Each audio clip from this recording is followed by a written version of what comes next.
they got. Throwing, Jackson. And this is caught down for a late touchdown. So hold everything here. This one's not over yet. Now a timeout called for by the offense as they stop it here with just under 40 seconds to go in the game. Jackson. And that one is caught. So they convert here and don't look now, but this one's back to a one-score game. And hold the phone now. This game isn't over yet. Not at all. Now, get the football back. That's the first thing. However you do it, get the ball back and then manipulate the clock with your offense because you've got to get the ball to the end zone.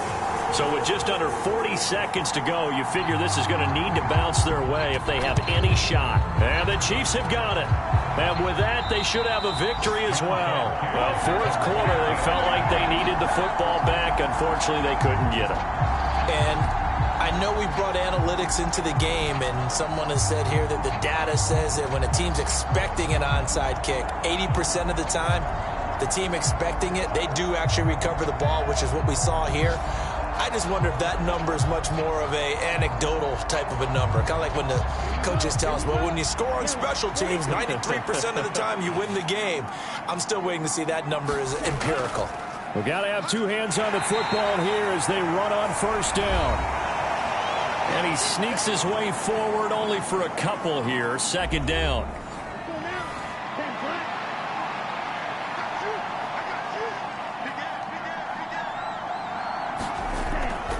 He's going to get it again. Just looking to get forward and protect the ball.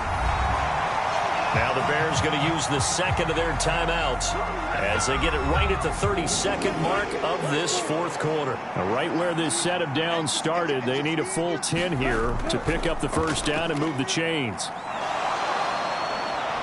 And he will have a Chiefs first down. And that's the one that should seal the victory.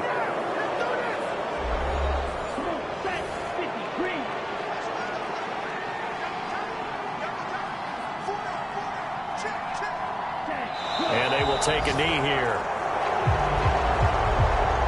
Yeah, it's fun to kneel down in front of your home crowd, but when you go on the road, that band of brothers attitude, right? Just us against the world and get it done. How happy are they? I remember a coach at a previous stop telling me, you get a win on the road, doesn't matter the opponent, get out of there like you stole something. And they did in this one.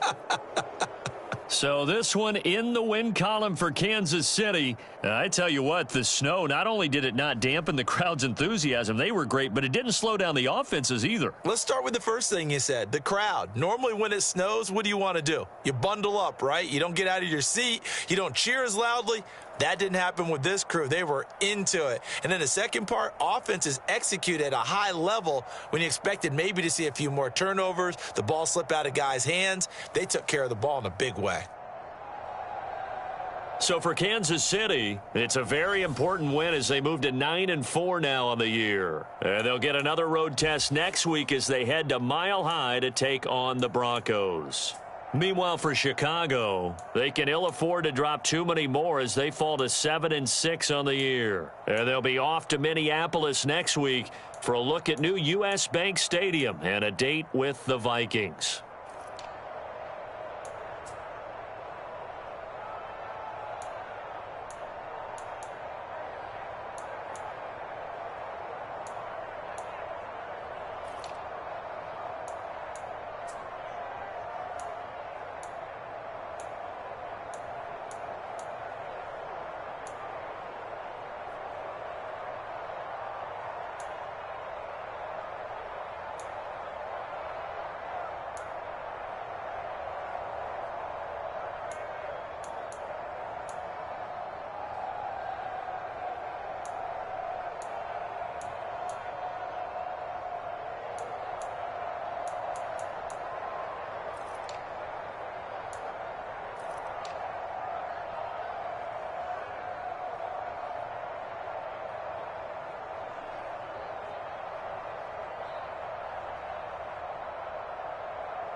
today.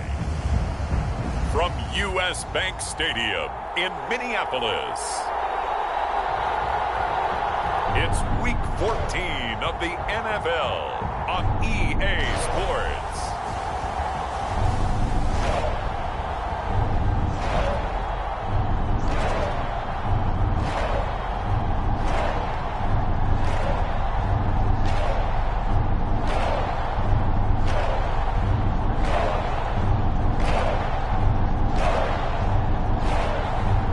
Josh Allen and the Minnesota Vikings taking on Jalen Hurts and the Philadelphia Eagles. And we find ourselves at the stadium that played host to Super Bowl 52, the wondrous U.S. Bank Stadium in Minneapolis.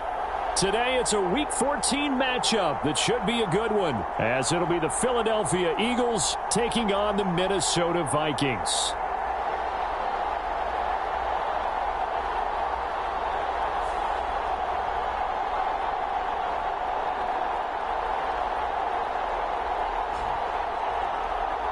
With Charles Davis, as always, I'm Brandon Gaudin. Charles, you talk about storylines in this one. I think it begins and ends with our two quarterbacks, certainly two of the best in the business. And nowadays, I don't think you can get by for long periods of time.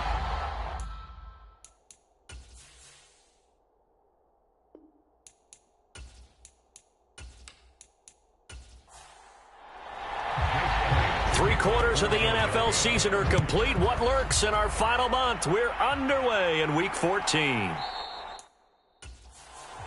And he opts to not bring this one out. The first drive will start at the 25. So here's the Viking offense making their way out.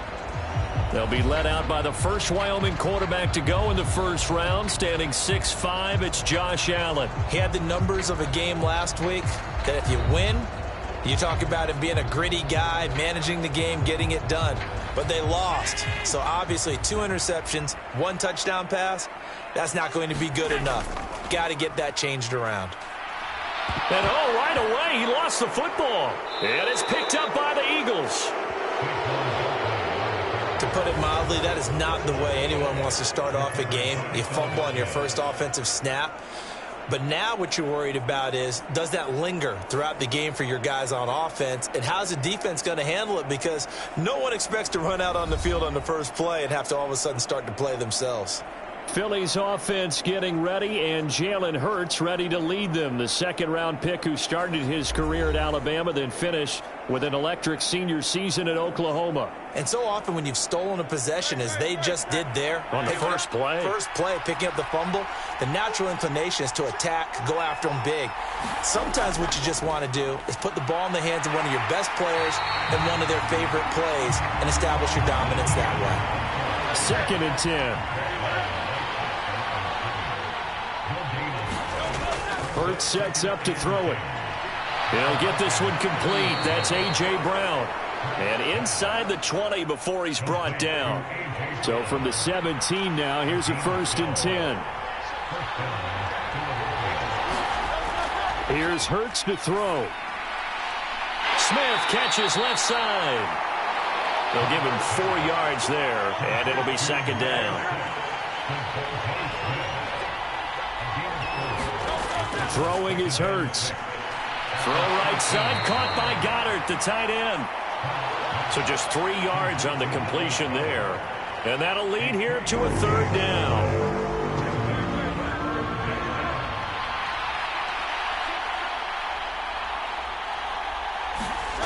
Hurts. Nowhere to go here. He lost the football. And the Vikings, he's got the lane, and there he goes. And the return here is stopped at the 35-yard line. Tell me I didn't just see these first 2 possessions. I mean, is this one of those cases of anything you can do, I can do better? Maybe not better, huh? Worse? Yeah, just a little bit. Very sloppy start. I think maybe a case of the nerves for both teams. And now we're back to an even playing field. The Vikings offense making their way back out. Now let's give you a look at the playoff picture coming into the weekend in the NFC. And a fumble last time. Ball security. Talk about it all the time in the National Football League. They've got to be better at it on this drive. Don't you think that when every team gets together for the first time, I don't care if it's OTAs, mini camps, first day of camp in the regular season, ball security comes up about what, the second sentence of the coach's address? And those are so many drills focus on that. All the time, and they do drills to make it even tougher to simulate game situations. Doesn't always work out, though. I spent a lot of extra time preparing for this game, watching this offensive line, because they gave up 5 sacks last week in their loss. They just gave up another one now. They don't seem to be working together as a cohesive unit, right? 4 guys might have it right, but the 5th guy is giving something up. They've got to find a way to all get on the same page. Allen's throw into the hands of Turner. What do they have for this? 3rd and 11. Now Allen. Pressure comes, and down he goes. The Eagles get there for the sack. And now that brings up 4th down there, a loss of 6 yards on the sack. Well, 3rd and long, you knew that he was going to throw it. He just couldn't find anybody to throw it to. Yeah, and it shouldn't have been a surprise, but that was perfect execution of their nickel defense. That 5th defensive back, the extra defender, he really tightened up things downfield in coverage, and they were able to get to him in the pocket. The Vikings send out their punter as the drive goes backwards, so he's on to punt it away. He punted 4 times in the loss last week as he gets this one away here. 36 yards on the punt with no return, and the Eagles will have it, taking over 1st and 10. So back onto the field here come the Eagles for their 2nd drive. And so close to hitting pay dirt last time, fumbling down near the goal line. Now, how does that affect their psyche this time around? It's a tester, that's for sure, because to be that close and come away with no points is really disappointing, not just for the guys on offense, but the defensive players, too, who thought, hey, we're going to put some points up and have a little momentum going. They've got to find a way to just get it out of their minds, let it go, short-term memory, and move on to the next series. And that last throw, CD, going to move him even further up that all-time passing leaderboard as he just moved beyond Broadway Joe Namath at 27,663 yards. And that's impressive because Joe Namath, my goodness, he could throw a football. I mean, it was just gorgeous the way he threw it. Rallied his Jets to a Super Bowl win, one of the greatest upsets in NFL history. Broadway Joe, the man. On a determined run there as he's going to take this all the way down near the 40.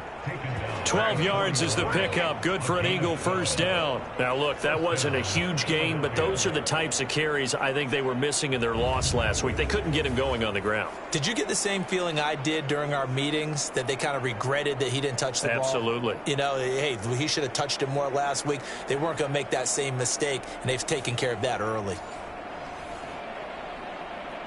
From Viking territory now, they'll come up 1st and 10 at the 41. They go play action with Hurts. This is Smith with a grab. And they're able to get this one past the 30 down to the 25. Another nice gain, 16 yards there and a 1st down again. Well, it certainly doesn't matter if it's been through the air like on this play or on the ground. I don't know what's going on with this defense. In a sense, they've been AWOL on this drive so far. 3 plays, 3 1st downs given up. They've got to find the answers, and they've got to find them quick.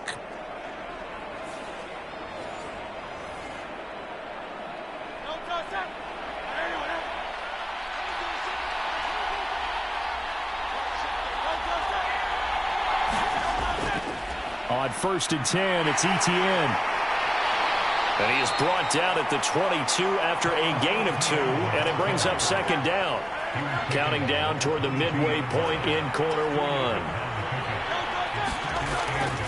Etienne once. And he lost the football. And this belongs to the Vikings. Whenever I see a team turn it over on back-to-back drives, fumbles on their last 2, I know one person's blood pressure who is starting to rise, and that's the head coach. Absolutely. And when's it going to go down? When they stop fumbling? When they stop fumbling and after he's assessed the game film, and only if they manage to win the game.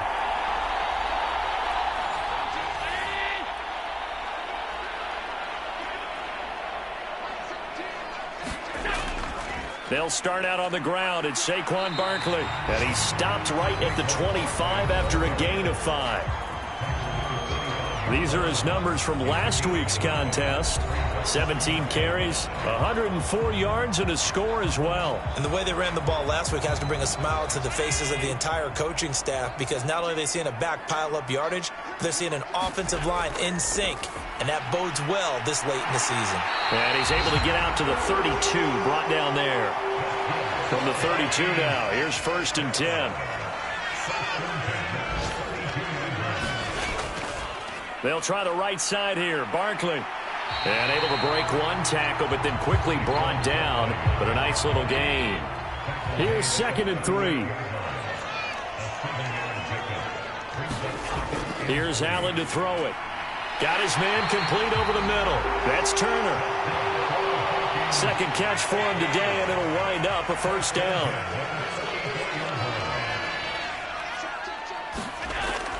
Up the middle with Barkley. And he loses the football a second time. And it's picked up by the Eagles. And his guys will set up shop at midfield at the 50-yard line. Well, my friend, this has certainly been a comedy of errors here in the first quarter. Neither side able to really hang on to the ball. Yeah, now I'm just curious to see which team can adjust, because both have made their mistakes, as you said. Yeah, and whoever can do that can seize firm control of this game, something they haven't done with the ball so far. Eagles set and ready for their next offensive drive. And now, as with every potential turnover, they're going to take a second look at this just to make sure. Now the question, was the knee in fact down before this ball comes loose? And is the video convincing enough to overturn it? A lot of factors here. Remember, you also need clear possession of the football afterwards. This is a tough one to overturn.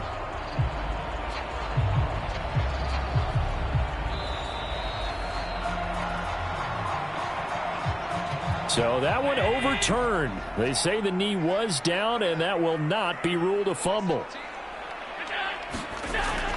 On 2nd down, here's Barkley. And across the midfield stripe into Eagle territory. Trying to keep the drive going here. This is play number 7 on 3rd and 2. Play action. Now it's Allen.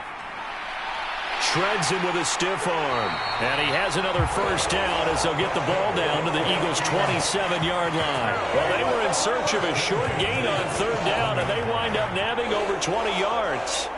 But we're used to seeing the guy that you consider the number 1 receiver double covered. But how about this guy? He's double covered and finds a way to make the play for a 1st down. That's how you increase your Madden rating, right? No doubt about that at all. And you know something? I think we'll hear about that from him soon.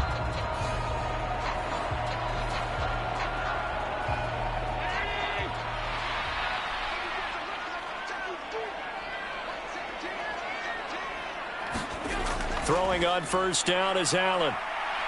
Flush to his right. And he will not make it back to the line of scrimmage as he's going to be taken down. Hassan Reddick, he continues to wreak havoc in the offensive backfield. Sack number 16 on the year. And that is the 3rd sack this offensive line has allowed this first quarter. Man, that puts him on pace. Let me do the rudimentary math here. To be sacked 12 times in a game.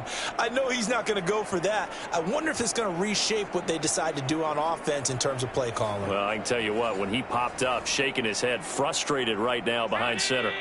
The sack cost him only a yard. It's 2nd and 11. Working out of the shotgun. Here's Allen. Nowhere to go here. He lost the football. Does the big boy have the juice? And he's into the end zone. It's a fumble return and an Eagle touchdown. Big boy earning his lunch. That's what you call rumbling with the ball, Charles. Big man with football. He wasn't just earning lunch, Brandon. He was earning dinner. He was midnight snack. Everything that you could possibly do, he did it on that play to pick up the ball and go.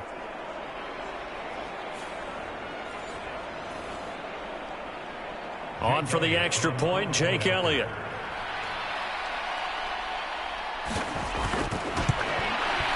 He's got it, and the Eagles lead at 7-zip. The scoop and score, always an exciting play in football, and we witnessed it there, grabbing it off the ground and then rumbling it into the end zone for 6. So here's the kickoff now as they'll get it again following that fumble return for a score. This taken in right around the goal line. And he'll get it up past the 20 to about the 22.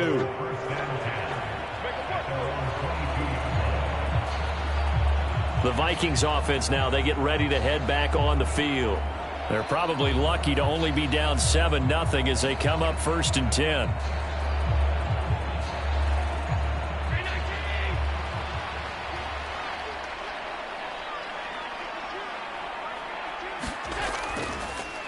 They'll start this drive out on the ground. And not much doing there, maybe a yard up to the 23. You look at this Eagle defense. They are number 2 in the NFL against the run right now, Charles. They've established themselves pretty well throughout this season, but boy, what a competitive group of people. They do not like that ranking they have now because they think that they're better and they're out to prove. Eagle pressure, too much this time. Down he goes. The defense rising to the challenge and setting him back on the sack. He continues, Charles, to be under constant pressure, and these sacks, they're starting to pile up. And if they want to have a realistic chance in this one, they've got to change their blocking assignments. They've got to do a better job to keep him upright. If he's going to be on the deck constantly, they've got no chance to win this game.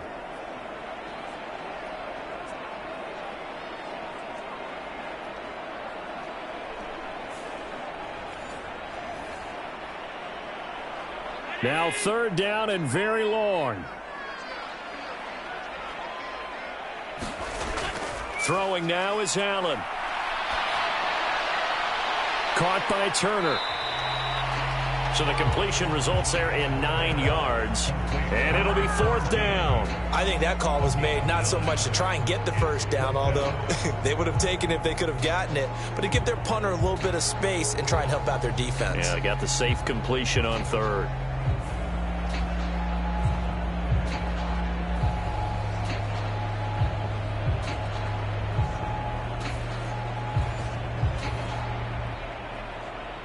The Vikings send out their punter as he'll punt it away for the 2nd time.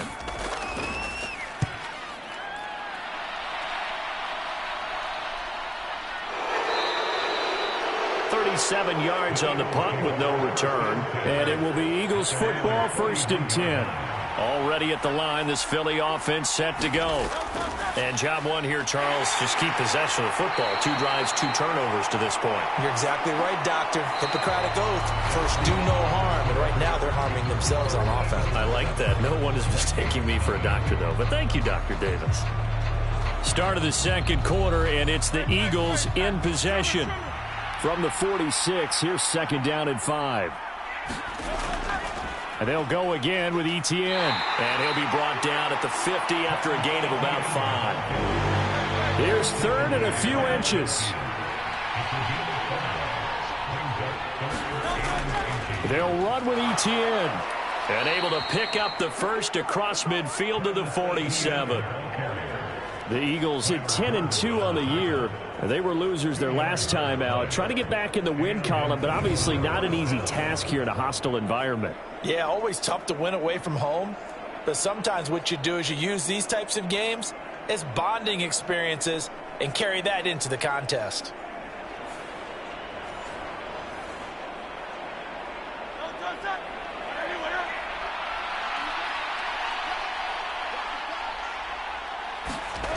On 1st and 10, it's Hurts. And this one complete to Smith.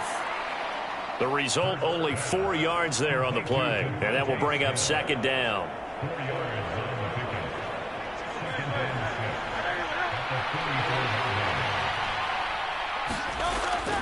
He'll look to throw. He'll get that complete to his tight end, Cole Kmet. His first catch, good for 9 and a 1st down. Back to the ground with Etienne. And he's going to take this ahead for right around 3 yards, but no more than that. 2nd down.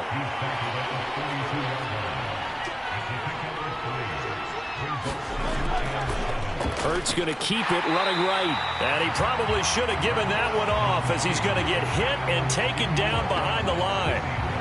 Now they're staring at a 3rd and 8. That last play backwards a yard. I don't think there's any doubt that if it's me, I'd be really cautious about continuing to call this play because you got to know Defenders, if they get a free shot at the QB, they want to take it, and they want to take it big. And they got it there on the option play for a loss.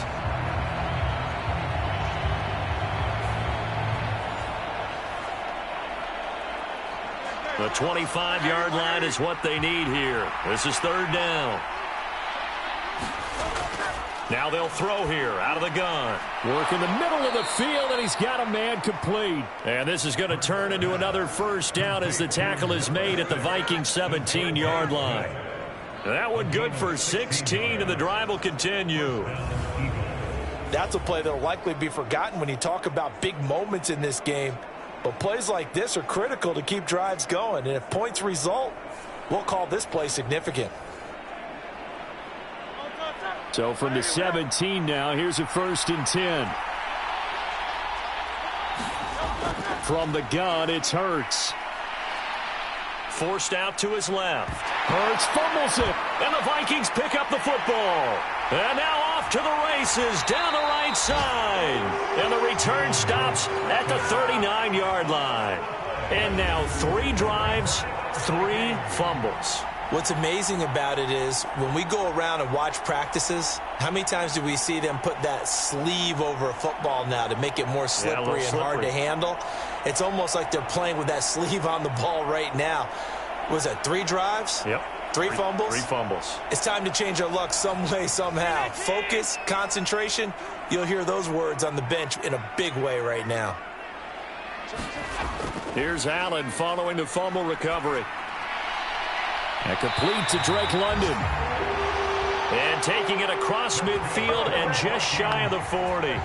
The drive starting play, a good one. Give him 19. Certainly no settling into the drive there. They came right out on the first play and attacked the middle of the field for a big gainer and a first down.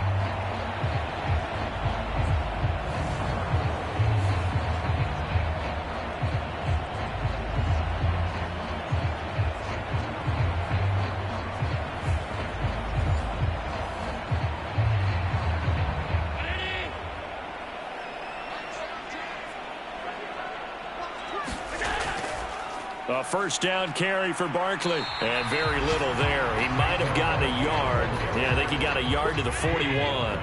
And we're at the 41, 2nd and 9. To the air, Allen. That's caught by his big tight end, Mike Gesicki. He has now hit number 500. Charles, that is his 500th NFL career catch. Definitely worthy of applause, but I remember when 500 meant you were going to the Hall of Fame. Nowadays, in today's football, 500 puts you on the path, a significant number. Give him a yard on the play, and he's definitely short. It'll be 4th down and a few inches. Absolutely love the effort there. The ability to flow from his inside spot and stop that one at the line of scrimmage. Nice linebacker play.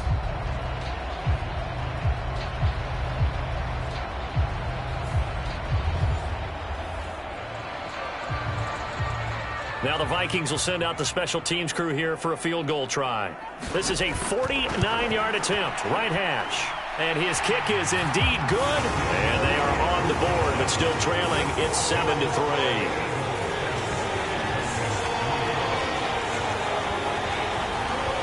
Well, trailing here in the first half still, but maybe, Charles, that'll help them get some momentum back. First the forced fumble, and then they're able to get a field goal out of it. And down in the game, they came out and created their own opportunity on one side of the ball and did get points out of it, as you mentioned.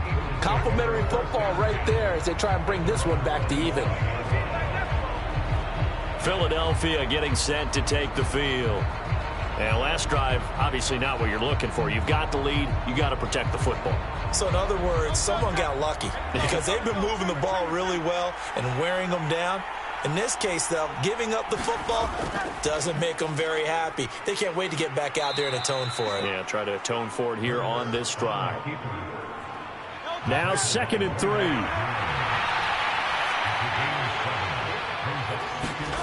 Throwing from the gun, it's Hurts. And this is incomplete. So the incomplete pass on the last play, and that leads us to a 3rd and 3. They'll set up to throw. Pass taken in by his big tight end. And he is going to have an Eagles first down as they're able to get the third down conversion. Well, sometimes our pregame meetings do pay off, don't they? What do the guys in the locker room call him? Well, they said it with a chuckle. They called him Old Reliable. Yeah, that means he doesn't move quite as fast as he used to, but he still knows all the tricks, doesn't he? Even that little gentle push-off in order to get open, he finds a way to pick up a first down.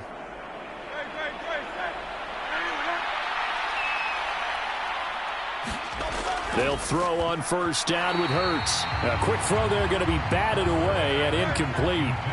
Here's 2nd and 10. They'll stick with the passing game as he looks to throw. And he's able to get this one down to the 40-yard line. 17 yards on the catch and run. It's a first down. Quarterbacks love slant routes because the receivers are breaking right into their line of vision, and receivers love them as well because they're getting the ball on the move and able to catch it and try and get upfield and gain additional yardage.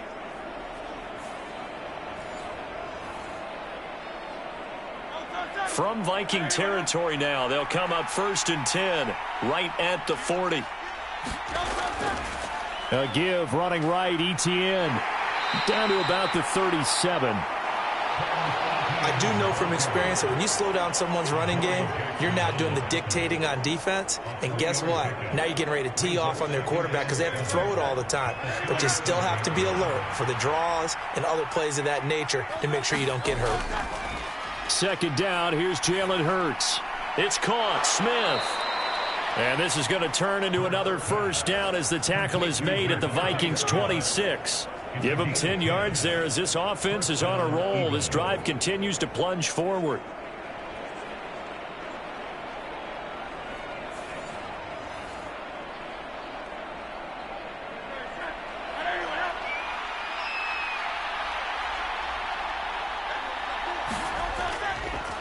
They run the option here on 1st and 10.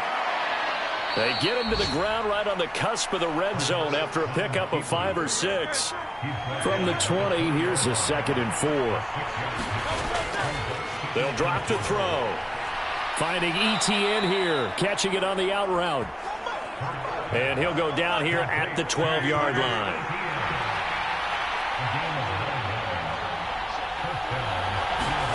On first down, Hurts. Firing quickly here, and that's complete. And the Eagles are going to be set up with a 1st and goal on a pass play that moves them all the way down to the 1.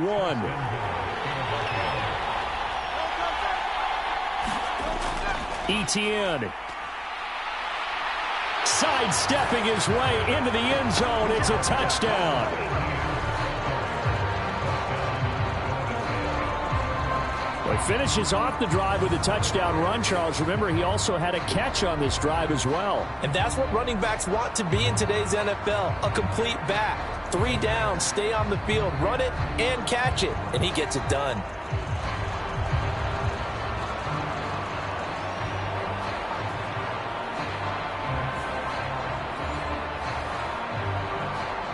Elliott now to add the extra point.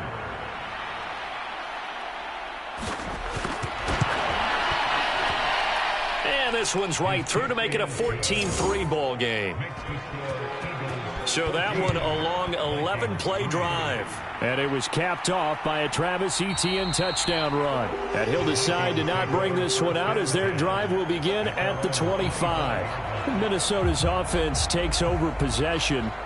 Their deficit is 11, 14-3, and needing to get something going here as they come up on 1st and 10.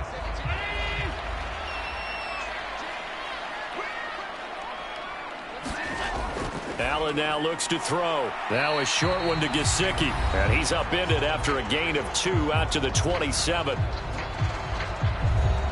They'll break the huddle, come up on 2nd and 8 at the 27-yard line. So the shotgun snap to Allen. Gets this out to Saquon Barkley. And he'll get it up near the 35, right at the 34 here. They'll get to the line here, but remember, it's also 3rd down. Allen hit. He lost the football. Oh, and one of the linemen on the other side has got it. And he's into the end zone. It's a fumble return and an Eagle touchdown. So that is now 2 fumble return touchdowns.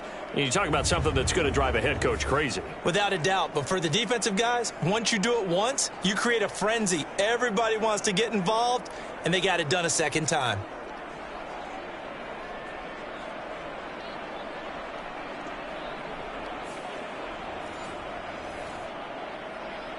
Elliott on for the extra point.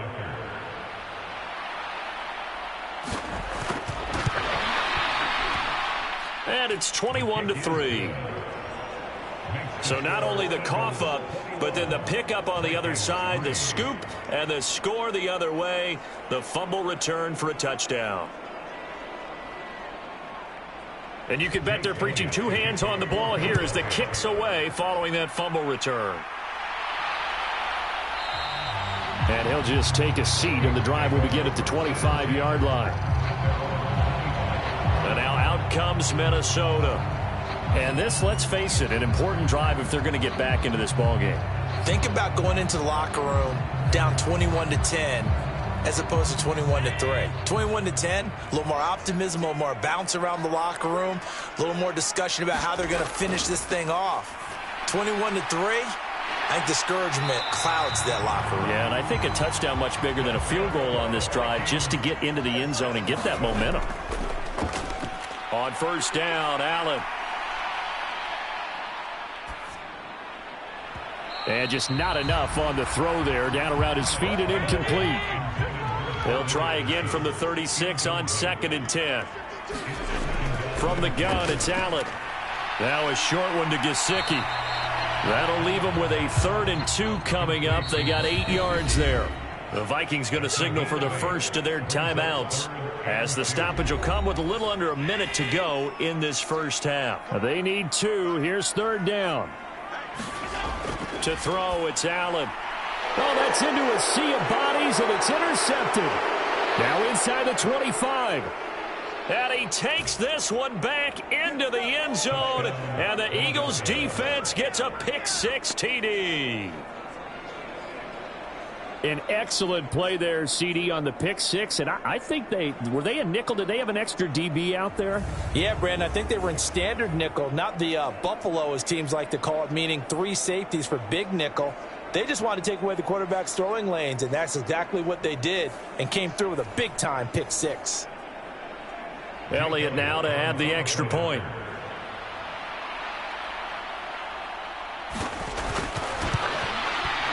And they open the lead up now to 25 points.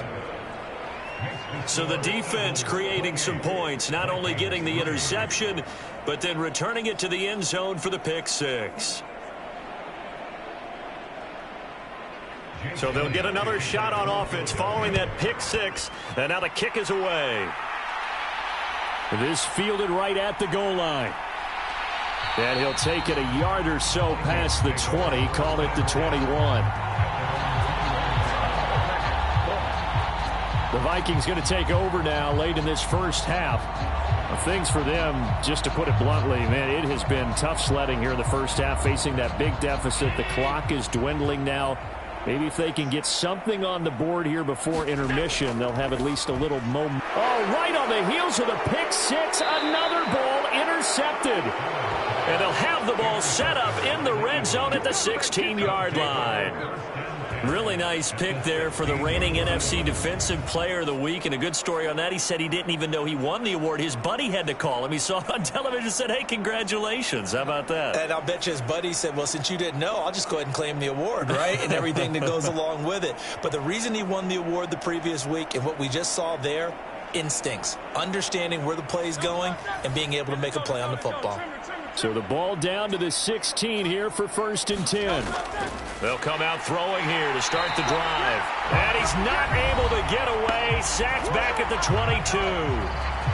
The Eagles going to take the first of their timeouts as they stop it here with just under 40 ticks to go in this first half. 2nd down. Here's Hurts. Escaping the pressure right. And he'll protect himself at the end here as he winds up getting pretty decent yardage. Now the Eagles will use the second of their timeouts as they'll stop it with a little over 30 seconds to go in the first half of play. On third down, he'll drop to throw. Got him in. It's Brown. And he's down inside the 5 at the 4 before he's out of bounds. They're able to convert on third down, and that sets up a 1st and goal. Everything's going right here in this first half, and they've got a good lead, and part of that can be attributed to their success on third downs. This is another conversion here, and they can look to really open things up now with this 1st and goal. A chance to really cap off a big first half here as they come up on 1st and goal. Back to throw here. And it's caught. Touchdown, Eagles. Dallas Goedert, his 4th touchdown on the year. And the Eagles are able to add on to their first half lead. They have really had their way so far in the first half, but they wanted to continue to build on their lead. They know that no lead is safe in this league, so they decided to try their best to get one more as they headed into the half, and they got it done.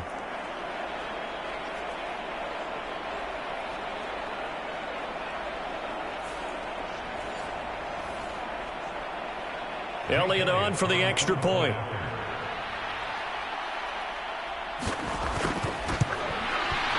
And he's been a busy man, 5 for 5 now as he knocks another one through to extend the lead.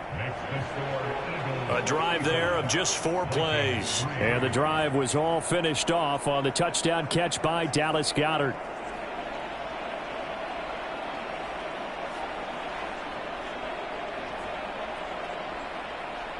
Now after the touchdown, here's Elliott on to kick it away. From a couple yards deep, he'll bring it out of the end zone. And not much happening on the return as he'll get this to about the 23.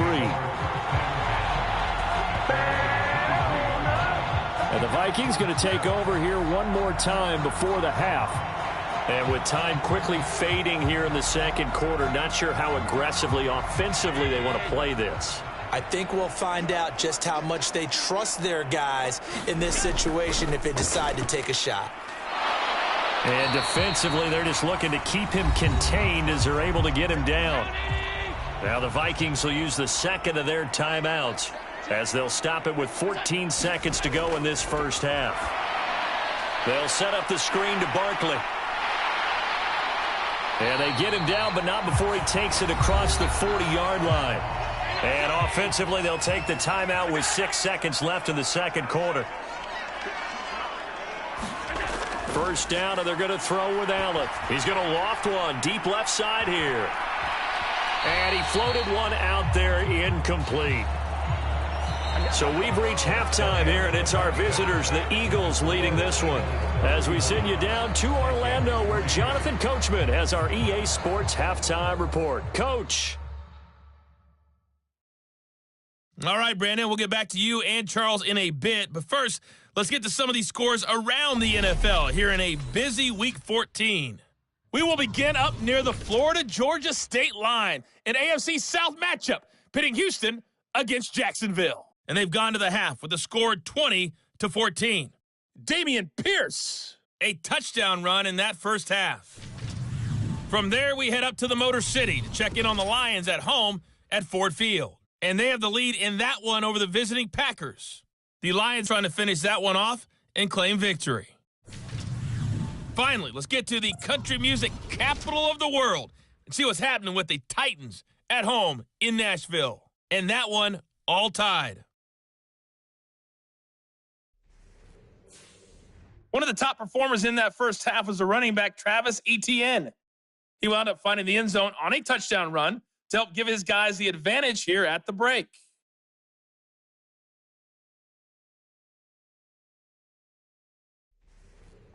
All right, Coach, thank you, and we welcome everyone back for quarter number 3. So the Eagles with the lead, and they're going to get this football first as the third quarter gets underway. And out a little across the 25 to the 27.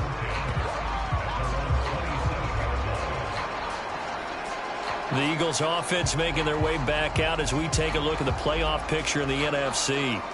And for the moment, they're sitting pretty in possession of that number 2 seed. But as we know, it often happens, this is all still subject to change. Well, you're so right about that. But even though the math isn't there yet, I think it's going to take new math for them not to make the playoffs. They're almost certainly going to be in the tournament and certainly going to be a dangerous team if you have to play against them. 2nd and 6. Hurts sets up to throw it. Pressure coming from the Vikings, and they get there and bring him down. It'll go as a loss of about 6, and now it brings up 3rd. Well, this has to count as a great team effort today, but this man, he's been at the center of all of it. Really special day for any defense to have this many sacks in a game, even more so for this player. One of the best individual efforts of the season.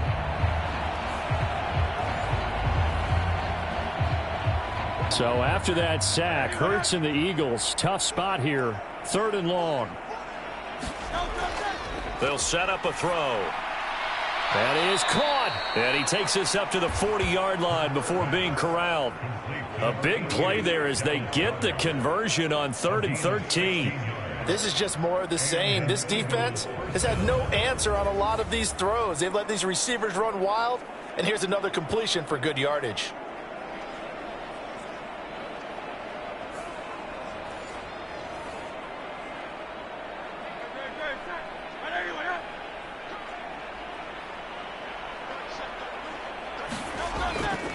A give to Etienne running right. And a nice move will yield nothing as he's stopped behind the line.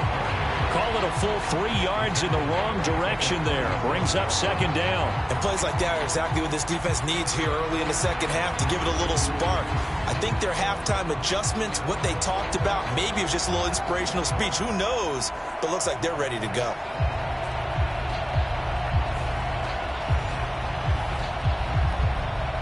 So their task a little bit more difficult now. 2nd and 13 that they're walking up on.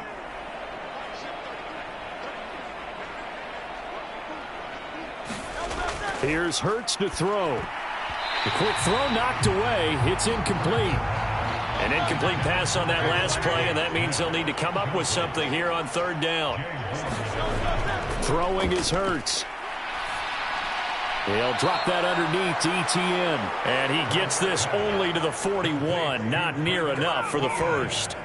He did his best to just get 4 out of that, but not enough. And now 4th down.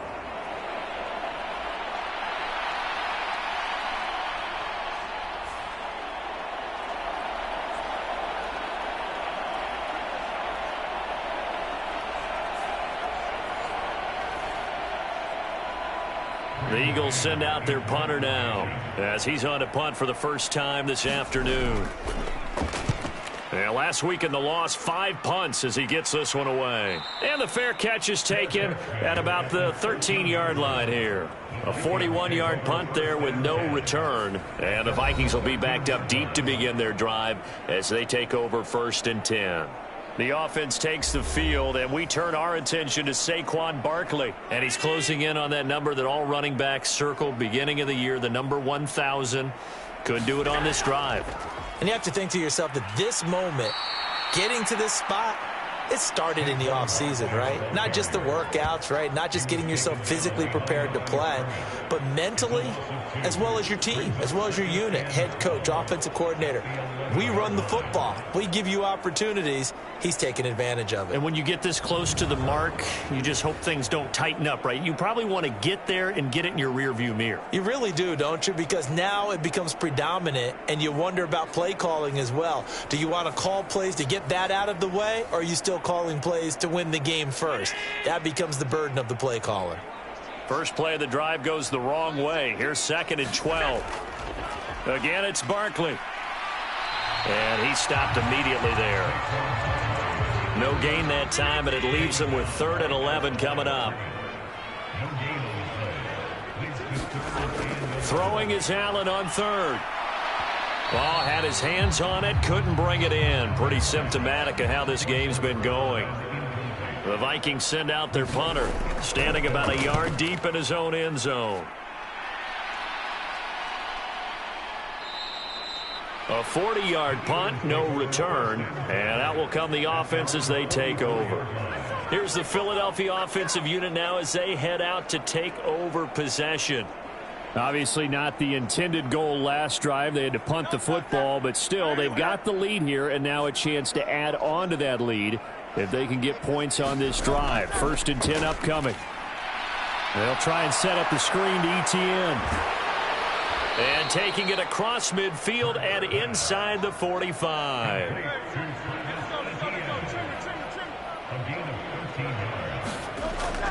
Off the play fake, here's Hurts.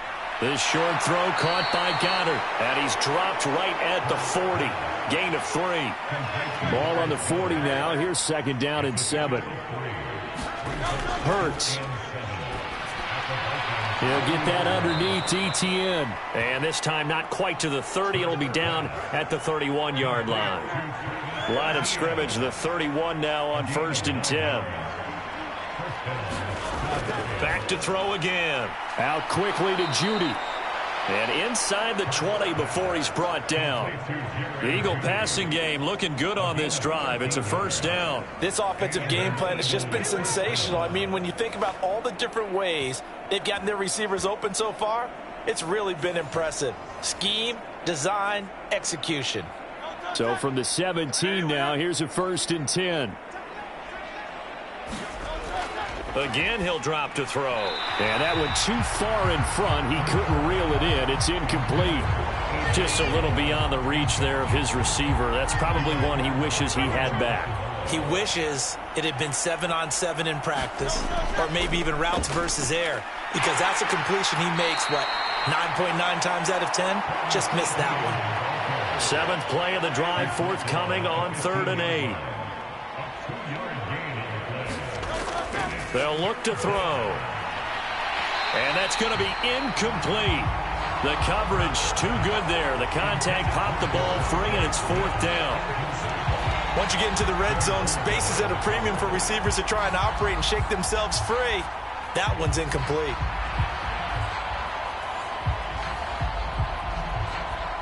So Hurts is off, and on comes Jake Elliott for the Eagle field goal. This from 32 yards away.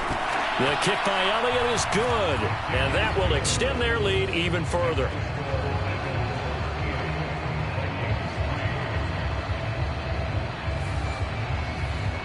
I got to think at this point, 3rd quarter, if you're able to hold on to the ball and get 3 at the end, that's all you're looking for. I would agree with that because right now, this is a job well done by them. In fact, it's almost time for handshakes, a little dap on the sidelines, maybe even start to discuss post-game plans. And for the guys who haven't played yet, go ahead and get loose. Your time is now. The Vikings offense now heading out to take over. Well, we're still in the 3rd quarter, so there's some time to kind of clean this up and make it look more respectable. Now, a win, that's probably gone out the window, Charles, but I don't know. Do you look at this as a time to just improve and maybe start to look towards the future? I think you have to find something to play for, something to grasp onto until the clock runs out. But, Brandon, we've been around this game a long time. This is an outlier. You don't get many blowouts like this no matter how the game looks on paper going in. This one has turned out to be everyone's worst nightmare realized. Now this one complete downfield on the left side. And he's going to be out of bounds right at midfield. 23 yards the pickup there. And as a quarterback, you always want to exploit gaps in the defense, and he finds one here. Crossing route, working from right to left across the field. And once you get defenders going in the wrong direction, it is awfully hard for them to pivot back, and you end up getting the 1st down.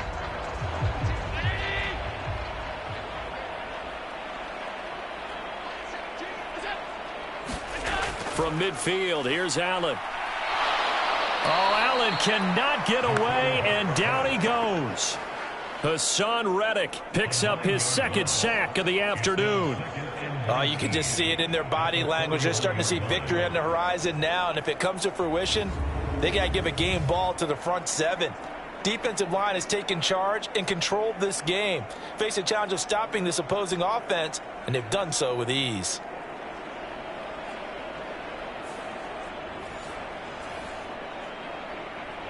And they need to work to at least get some of this yardage back after the sack. 2nd and 19. Allen going to throw. He'll get this out to Barkley, complete.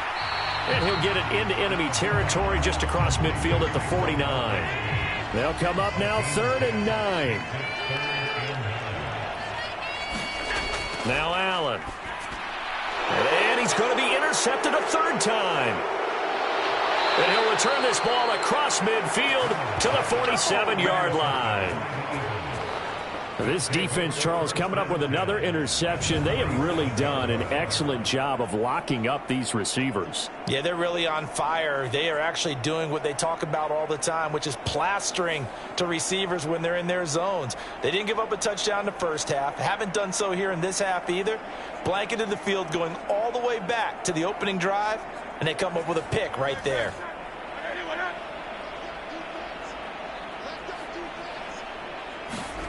On 1st and 10, it's Hurts. And that is incomplete. Glad to have you with us from Minneapolis. 3rd quarter here, 2nd and 10. They'll look to throw here. He's going to let this go. Back of the end zone. And that's going to be incomplete. Good effort there, trying to take a shot, but it's 3rd down.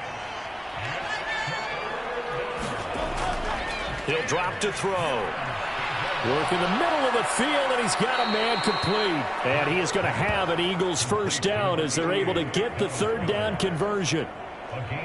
And if anyone thinks they're just going to tuck their horns in and pull back off the throttle a little bit, you can forget it.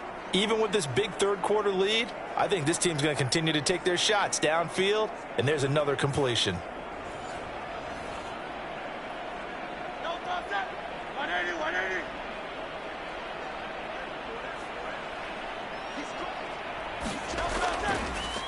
Running out of the gun with ETN. And he'll manage to pick up about 4. It's 2nd down.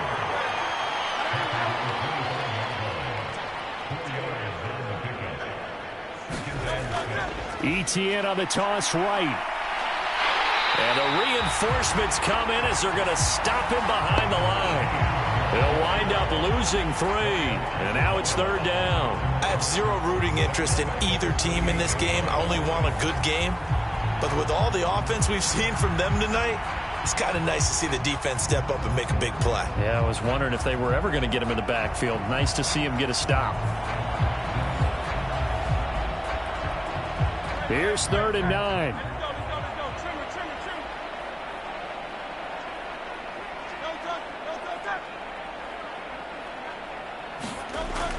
Back to throw.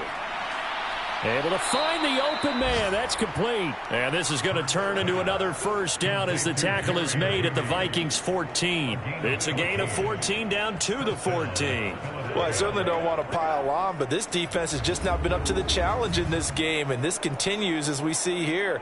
Coverage, not been very good. Soft in spots. And there's an easy throw and catch for another 1st down. Here's a 1st and 10 at the 14-yard line. Now Hurts on the option right. And this play goes nowhere. Losing yardage back to the 15.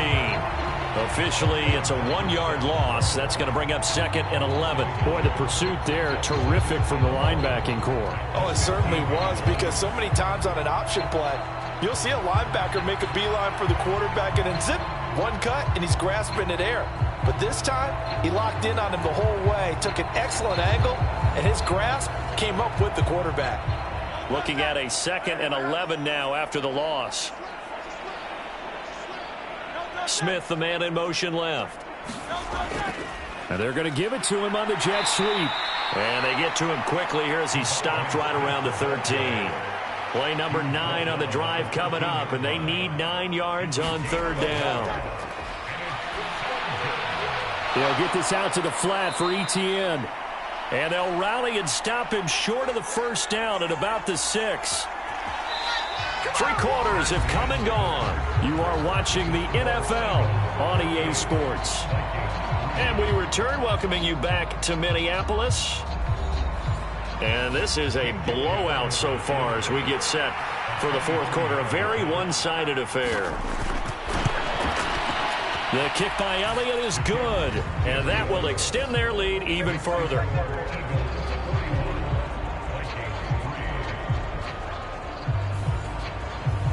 Well, the only silver lining on the other sideline, CD, is that they kept him out of the end zone, but still, that's another 3 points added on to this large lead. Yeah, no shortage of scoring or big plays on defense in this one. And even up by 4 possessions, still finding ways to create opportunities and capitalize with points. The Vikings ready to go again on offense. Facing a big fourth quarter deficit here, things not looking good. You know, this offense, though, they've been in the top half of the NFL so far this season, but in this one, well, their defense has really struggled. They go back to the air here after the INT on the last drive. They'll be dropped after a gain of about 6 across the 30 to the 31. They'll come up now 2nd and 4 from the 31. Now Allen. Got London on a slant. And able to get this one across the 45 before he's brought down. 17 yards, first down, Vikings. Oh, that was a nice job there. Quarterback and receiver reading the pressure that was brought. They both knew it was going to open up the middle of the field. Nice little shake and bake at the line of scrimmage, got right into his route. And the quarterback hit him in stride, and he was able to run free after the catch.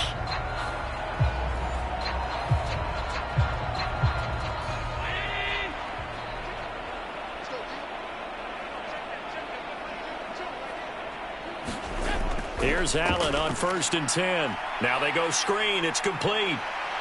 And he'll be brought down at the 45-yard line. 7 yards there on the first down screen play. Good call there on first down. And, Brandon, I'm getting better over the years of not screaming out screen, screen, screen with my defensive training. They want to keep those pass rushers honest, and they did so there, and they wind up picking up positive yardage. And meanwhile, Allen's and the throw here caught by Addison. So here's a 1st and 10 at the 38. And again, it's Allen. And his pass is intercepted for the 4th time today. It's Nakobe Dean with a pick. And he takes this one back into the end zone. And the Eagles defense gets a pick-6 TD. Well, this one was already ugly, and now it's just kind of becoming a feast on the defensive side of the football. Yeah, partner, this is a unit that knows they've got this game in the bag with this huge lead, and it's going to drive their coaches crazy because they're telling them, play it straight, do all the right things, but these guys are going to be freewheeling now. All of them are going to take chances, and that one pays off with an INT and a return for 6. Elliott now to add the extra point.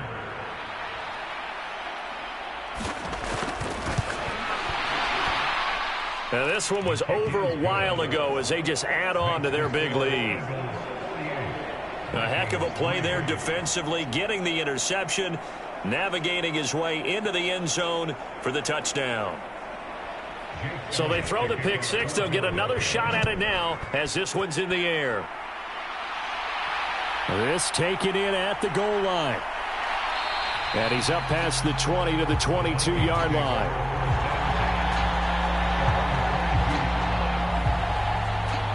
Now the Vikings offense works their way back onto the field. And you see a lot of frustrated faces as they are inching closer to a 4th straight loss.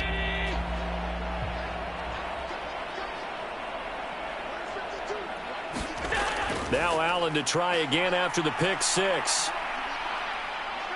Oh, Allen cannot get away, and down he goes.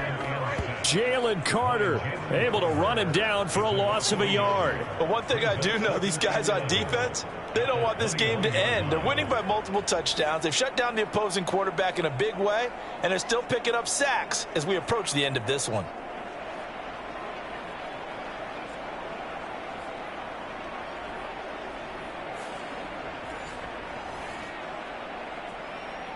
After the sack here, 2nd and 11. Allen. And he's got his man out of the backfield. That's complete. It'll go down as a gain of 6, and it brings up 3rd and 5 now. Throwing now is Allen. Pressure comes, and down he goes. The Eagles get there for the sack. Keely Ringo getting home from his spot in the secondary. Guys with his talent in the pocket aren't supposed to be getting hit like this, and you know an intense conversation with the offensive line is going to occur after this one. Might not be from him, but the offensive line coach will have plenty to say about this game.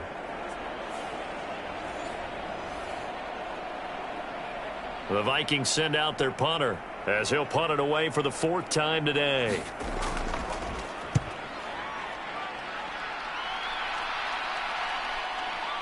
And it's fielded at the 34.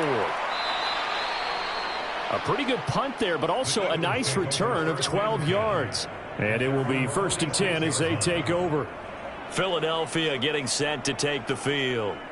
And, Charles, we are in the midst of a very one-sided affair. I think this is where you and I have to fill a little bit. You want to regale us with old stories of your childhood in New Paltz, New York? I don't think anyone wants to hear that, but this is a perfect time for us to start listing MVP candidates, right? The best teams we've seen so far this year, the best games that we've called thus far, how we anticipate the season unfolding.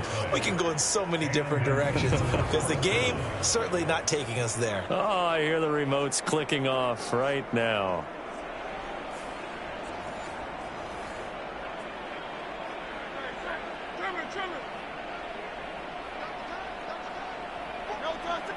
Smith in motion right. Now they show jet sweep, but instead a run up the middle here. And he is met in his tracks behind the line of scrimmage. He'll lose a yard there, and it's 2nd and 11. They have 3 tight ends in that formation. That's almost a universal sign that they're planning to run the football. But how about the defense there? They met force with force and caused a stack up behind the line of scrimmage and threw him for a loss. So after the loss of a yard, they'll look to push forward here on 2nd down and 11. Another tote for Etienne. And nothing doing. He's immediately taken down at the line of scrimmage. The Eagles on 3rd down. They've been really good, converting 7 of their 10 tries. This is 3rd down and 12. Straight ahead, Etienne. And he's going to be stopped here at the 43, and that is not near enough to pick up the first. 2 yards on the pickup there. It's 4th down.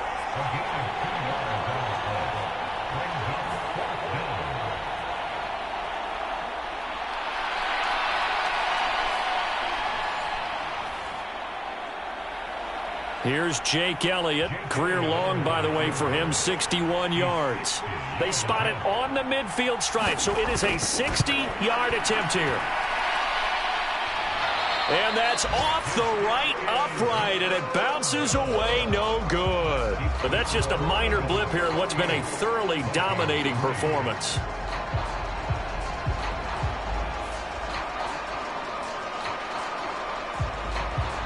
Now the Vikings offense gets set to take over here.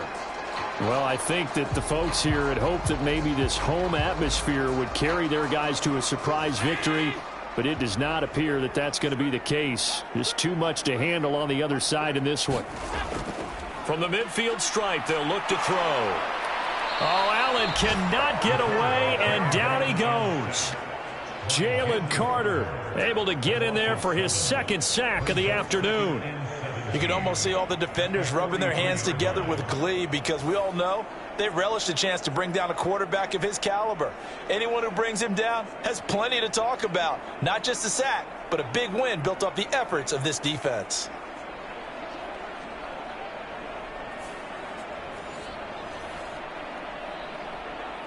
Don't need it all back at once, but you figure they're going to need something here. 17 yards to go on 2nd down. To the air, Allen. A quick throw knocked away and incomplete. An incomplete pass on that last play, and that means they'll need to come up with something here on 3rd down. Allen off the play fake. And he will not be able to hang on through the contact. It's incomplete. The coverage strong, and now it's 4th down. On 4th down, the punt team is on as this is sent away. This will be fielded at the 17. So a good punt, but a solid 12-yard return. And they will take over 1st and 10. Here's the Philadelphia offensive unit now as they head out to take over possession. We find ourselves here in the midst of a one-sided affair. A lot of fill time down the stretch, Mr. Davis. So we could talk about food because that is something that you and I both enjoy. We share that. We enjoy our time at the table. So maybe the best steakhouses in the city, but in all seriousness, the performances that we've seen this year, we've seen a bunch of great ones. And it's going to be hard to parse who's going to win the MVP. Yeah, it really is. Is it going to be a runner? Is it going to be a thrower? Can a defender finally win it this season? Those are the things that we could probably discuss. And collectively, this is about as dominant of a performance as you could have hoped for on both sides of the football. Might have to put it #1 for what we've seen this season. A yard all they need, but it's 3rd down.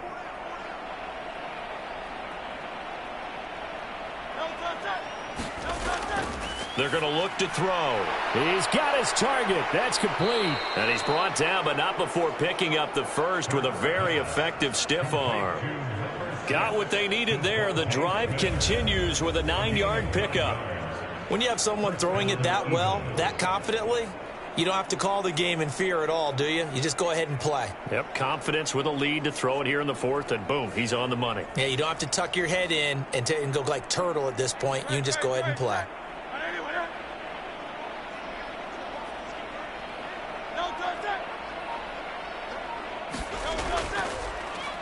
ETN up the middle, and he is going to lose yardage here. 2 yards the loss, 2nd and 12. Hey, a lot of points have been scored in this game against them, but tally that one on the side of the defense. Do you think maybe, possibly, it could be a little bit of a changer for them? Maybe not a game changer, but a little bit of a momentum one that maybe they can string together some pretty good plays and slow them down.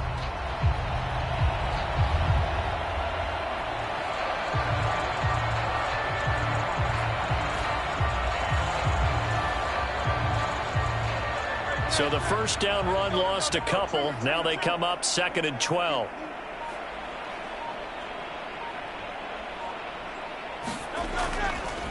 On the option left, it's Hurts. And he's got it across the midfield stripe and into Viking territory.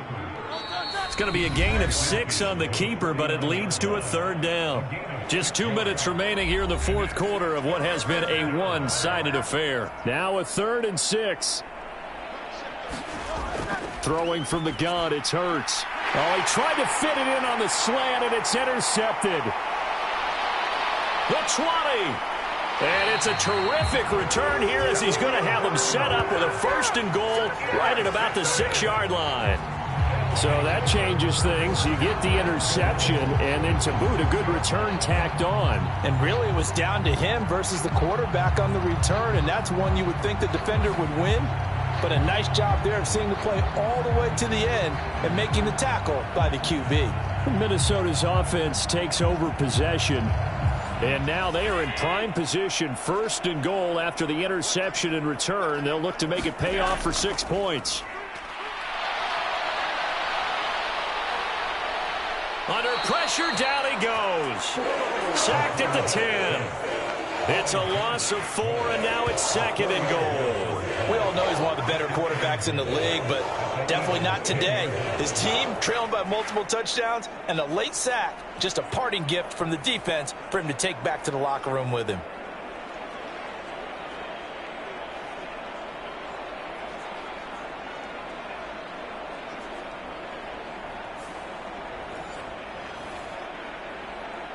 Moved back to the 10. They'll try on 2nd and goal here. On the draw, this is Barkley.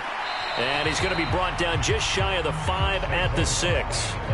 Now, they'd really like to make the short field pay off. We'll see if they can, but this is 3rd and goal.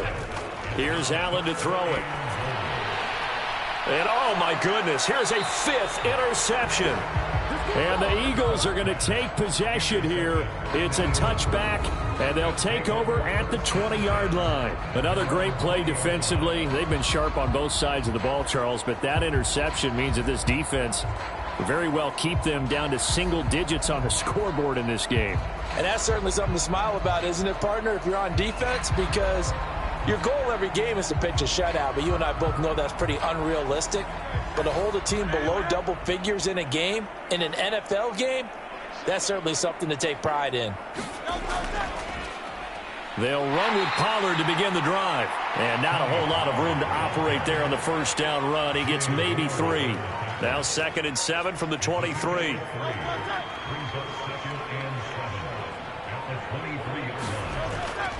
Option play, here's Pollard. He'll be brought down on the 30-yard line after a gain of 6.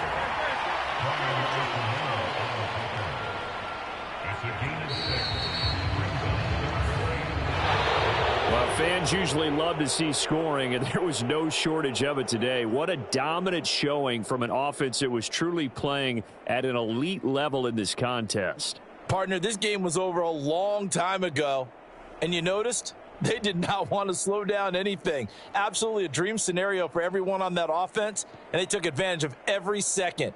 Guaranteed popcorn for everyone in their film session. So for the Eagles, the win pushes their record now to 11-2 on the year. And they will head back home next week. Meanwhile, for the Vikings, any slim hopes they had at a playoff berth gone now as they drop to 4-9. And they'll get a chance to redeem themselves next week at home against the Chicago Bears. And for Charles Davis and our entire crew, I'm Brandon Gaudin. You've been watching the NFL on EA Sports.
today on EA Sports. It's Week 14 of the NFL on EA Sports.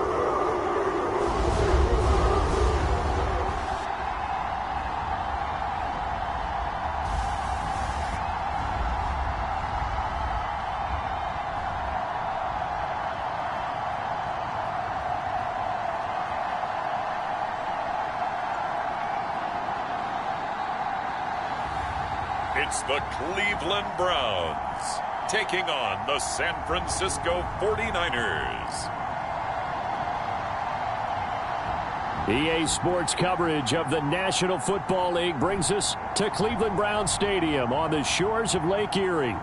Today, it's a Week 14 matchup that should be a good one, as it'll be the San Francisco 49ers taking on the Cleveland Browns.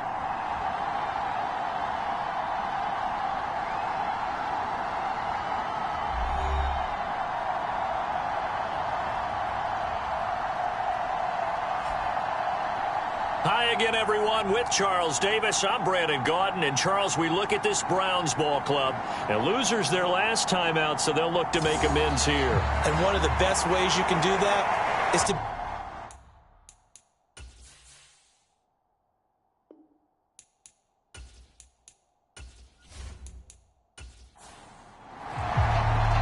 Three-quarters of the NFL season are complete. What lurks in our final month? We're underway in Week 14.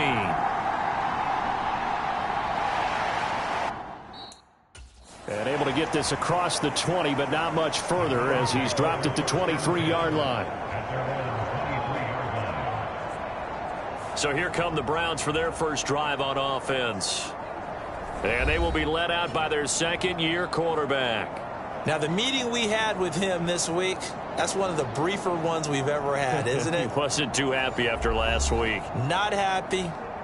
Really determined to play a whole lot better, and he really can't play a whole lot worse. He's got to go out and show the team that the goods that he exhibited early are still there. Otherwise, he could lose the confidence that they have in him. Yeah, hoping to get rid of that interception bug. And not a lot of daylight, not really any daylight inside, as he's going to be stopped right at the line of scrimmage. Brings up second down.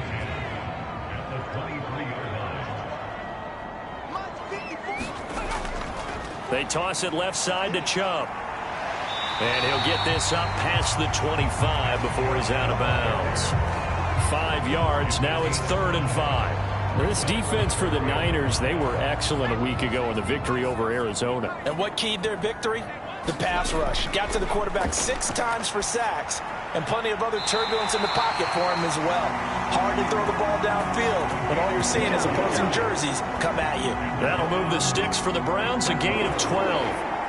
A little football 101 there. You just see the receiver try to run down the defender, meaning he goes right at him and really trying to move him a little bit towards the center of the field so he can put his foot in the ground and break to the out, to the sideline, and make a catch.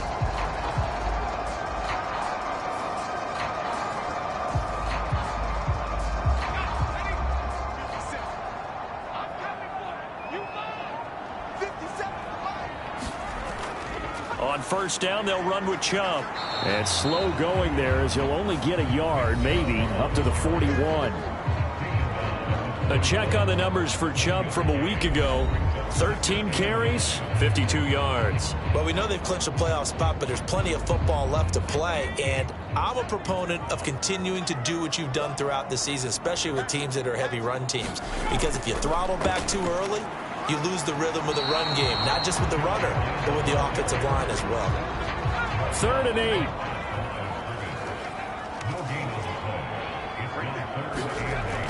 8. Looking to throw. McCord. He's going to drop this one down for Chubb. And he is going to have a Browns first down as they're able to get the 3rd down conversion. And they're getting him involved early. You feel like they saw something on tape, or they just have a sense with him because he's had a good week of practice or something in that area that they want him involved. Just as you said, they want him to touch it either in the running game or the passing game, but they must like the matchups they're getting. So from inside Niner territory now, this is 1st and 10 at the 49-yard line. Back to throw. McCord. And this will be well too low for him to bring in. It's incomplete. Now a 2nd and 10. Now they return to the ground game. Chubb. And he'll get this down only to about the 46. An 8-play drive to this point. So here's play number 9 on 3rd and 7. Looking to throw. McCord. And that one to the right side and incomplete. So look at this. Here's the field goal unit coming out. And he is going to need to bomb this one. This was the old NFL record distance for decades. A 63-yard attempt.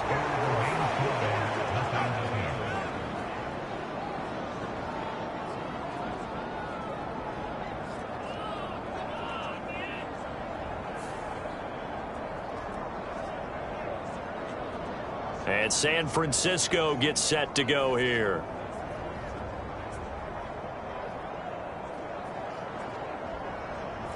Partner, doesn't seem like it, but that's a tough spot for a kicker. First drive of the game, and they're calling on it. He should be warmed up. He should be into the game, but sometimes it's almost like, oh, what, now already? Can't they put it in the end zone? What's going on here? Yeah, and he's probably saying, if you can't get it in the end zone, can you give me a 30, 40-yarder? A long one, and he can't connect. On play action, they'll throw. That's complete. It's Brandon Ayuk. And they're able to get this one past the 30 to the 25-yard line. 18 yards, first down Niners. And we're going to see the ball in the air quite a bit here. This is a top 5 passing offense in the NFL. And they certainly like to get everybody involved. So this defense, they're going to have to be able to counterpunch somehow. They couldn't there, and it's an opening drive, first down.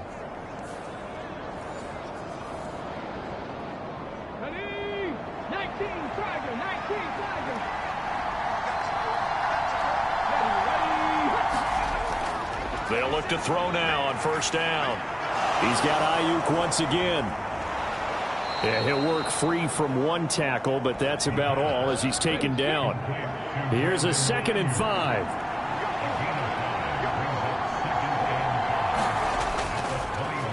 They'll run for the first time with Breece Hall. Give him 4 on the carry, and it'll make this a 3rd and about 2. When you find that kind of yardage, you couldn't be more confident as a ball carrier. And guess what? You're going to go back and tell your offense coordinator, I'd like to keep carrying it, thank you. 2 yards still to go. 3rd down now. They'll run with Hall. And he's going to take it in. Touchdown, San Francisco. Breece Hall with his 17th rushing touchdown on the year. And the 49ers are on the board first here this afternoon. Well, they were looking to pick up the first down on 3rd and short. They got a little more than they bargained for, finding the end zone as well. And oftentimes in short yardage situations, you get a lot of defenders stacked near the line of scrimmage, partner. So if you can get past that first wave, there's usually room to roam, and he found it. Jake Moody now for the point after.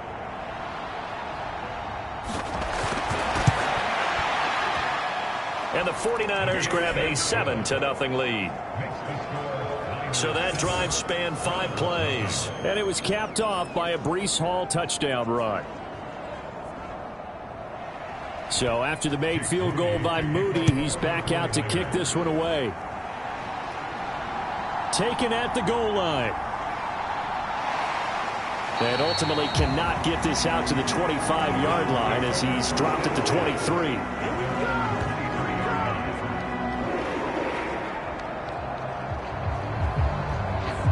The Browns offense heading out as we take a look at the playoff picture in the AFC. A CD after this game, there will be 4 weeks left in the regular season. So this is far from the final version of what we'll see come January, more of a first draft, if you will, as all these teams fight for a better position. And you pointed it out so accurately there, Brandon. After this game, 4 weeks left in the regular season, and then the playoffs officially begin. But for some teams, trying to fight to make it to the playoffs, they're actually in a playoff push right now. Part of their struggles last week was getting these negative plays on 1st and 2nd down. That's something they have to be wary of as this game continues.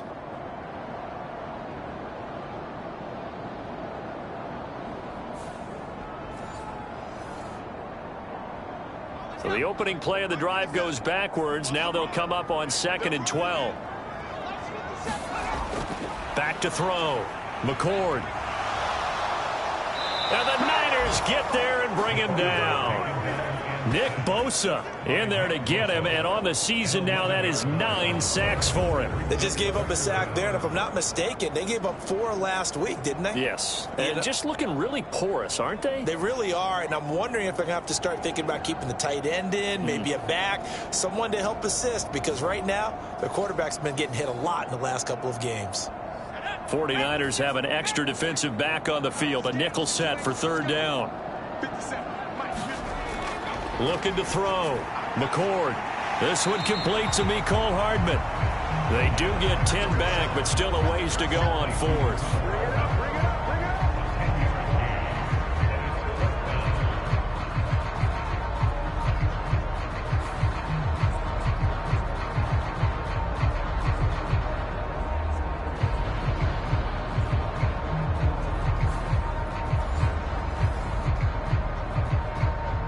The Browns send out their punter now as he's on to kick it away.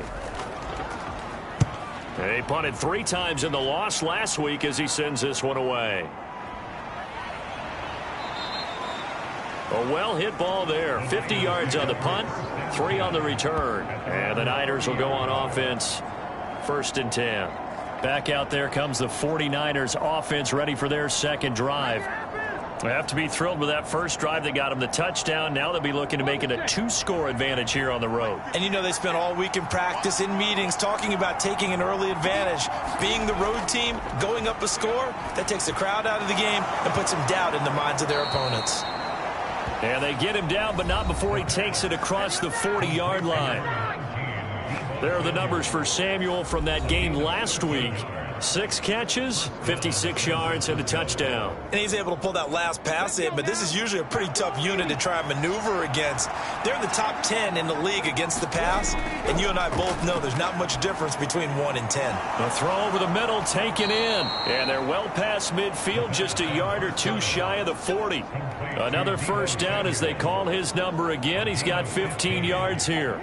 I like that one, partner. They go back-to-back with excellent gains.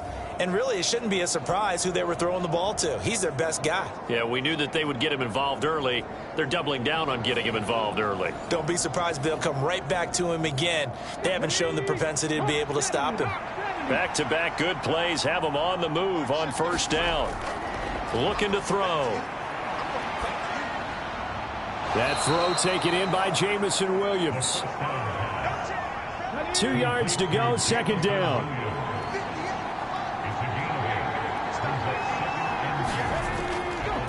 Off the play fake, he'll look to throw. This one caught by Kittle.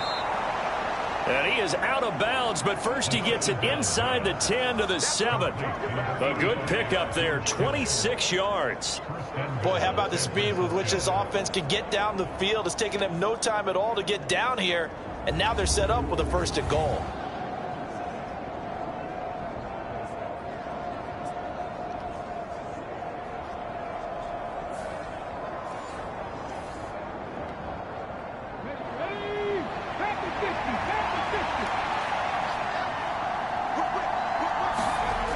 They'll stick with the passing game as he looks to throw. And he's got it. And he's able to get it down to the 2-yard line. From the 2 now, 2nd and goal.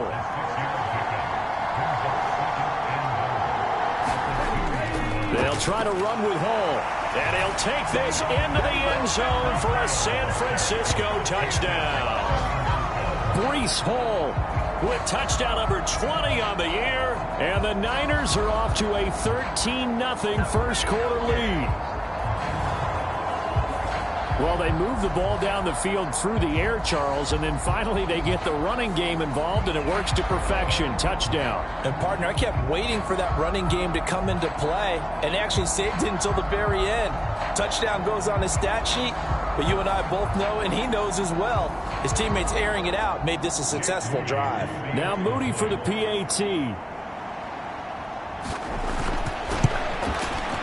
And it's good, and they have jumped out here to a quick 14-0 first quarter lead. So the drive there took 6 plays. And it was capped off by a Breece Hall touchdown run.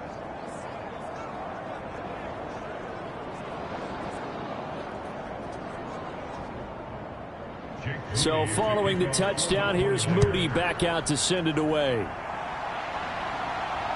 This fielded right at the goal line.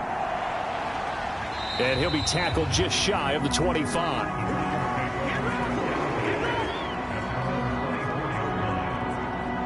And now the Browns coming out on the field. They've been outplayed early, no question. Down 14-0 already as they come up 1st and 10.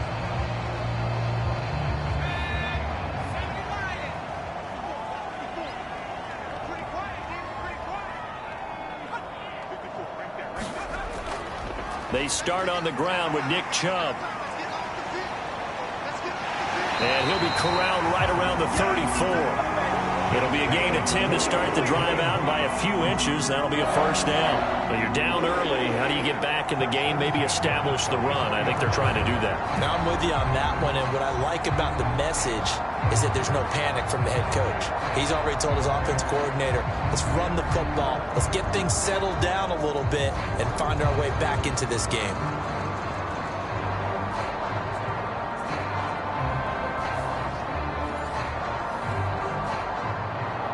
From the 34 now, here's 1st and 10.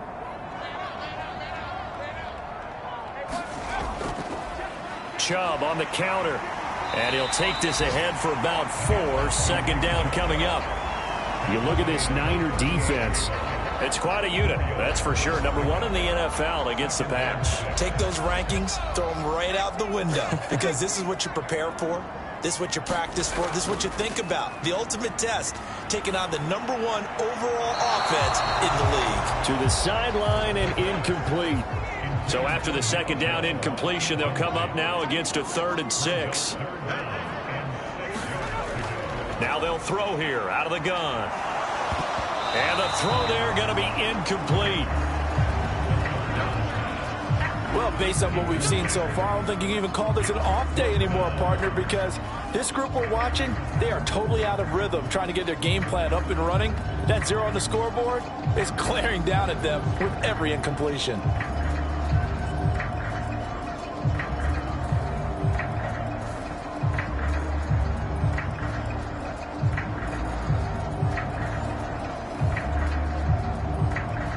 The Browns send out their punter now as he'll kick it away for the 2nd time. And he'll get this away into the icy winter air. And that one hits at the 7, but bounds into the end zone, and that'll be a touchback. San Francisco set to go on offense once more. It has been about as perfect of a start to this game as these guys could have asked for, Charles. They've scored on their first 2 drives. They still haven't given anything up on the other side of the ball, so they can already make this a 3-score game here if they can come away with points on this drive. Yeah, they're almost pushing them to the brink, aren't they, partner? Almost to the point now where it's a loss of words for me, which I know would excite all of our viewers, but you're just now supposed to see that type of dominance so quickly in a game like this. Everything they've done has been working so far. Offense, defense, you name it, it's going well for them. 3rd and 4. They'll set up a throw.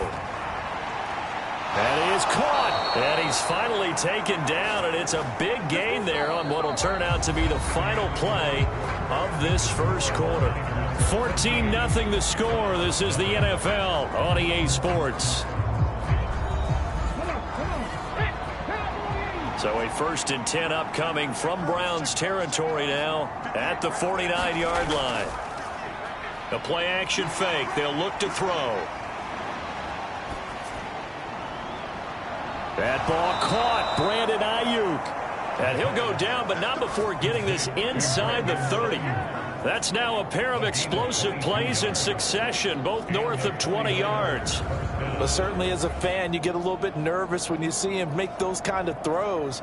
But they work on that in practice more than we know. And most of them now know their limits and know what they can get away with. And there's a completion right there.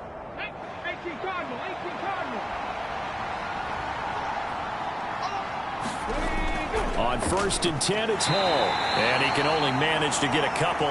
2nd and 8 coming up.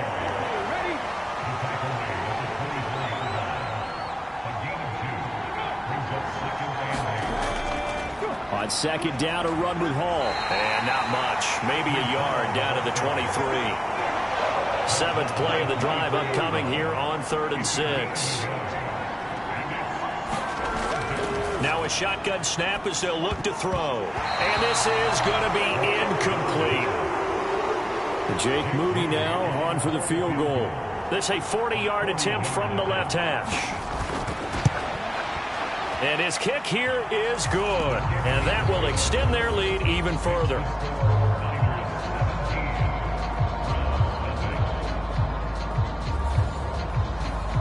So chalk that down as an 8-play drive capped with a field goal. Yeah, as a friend of mine used to say, they were moving and grooving for a while, but they couldn't keep the momentum going enough to get a touchdown out of it. And they will not get a chance to return this one as it's through the end zone for a touchback. Heading out as the Cleveland offense now as they get set to take over here. And we don't want to call this desperation time, especially in the second quarter, but you're down. You don't want to. No, but let me finish. Okay, my bad. You're down 3 scores already. You've done nothing offensively, nothing on the scoreboard. That's not a good combination. I think you just called it desperation time. I think you did. But let's face it, you mentioned this to me in a break earlier in the game. The energy level hasn't been there right from the start. We've noticed that. They've got to find a way to get on their toes and start punching instead of retreating, to use a boxing analogy. Second down, here's Chubb again. And after the nice stiff arm, the next wave swarms in quickly for the stop.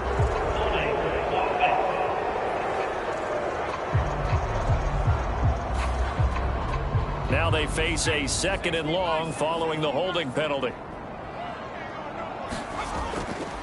They run it again with Chubb. And he'll take this to about the 24, a gain of 3.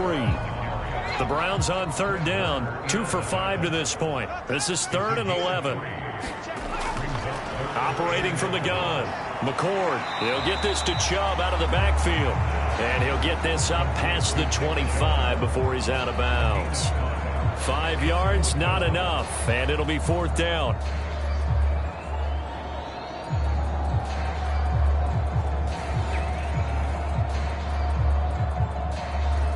The Browns send out their punter now as he's on here to punt it away.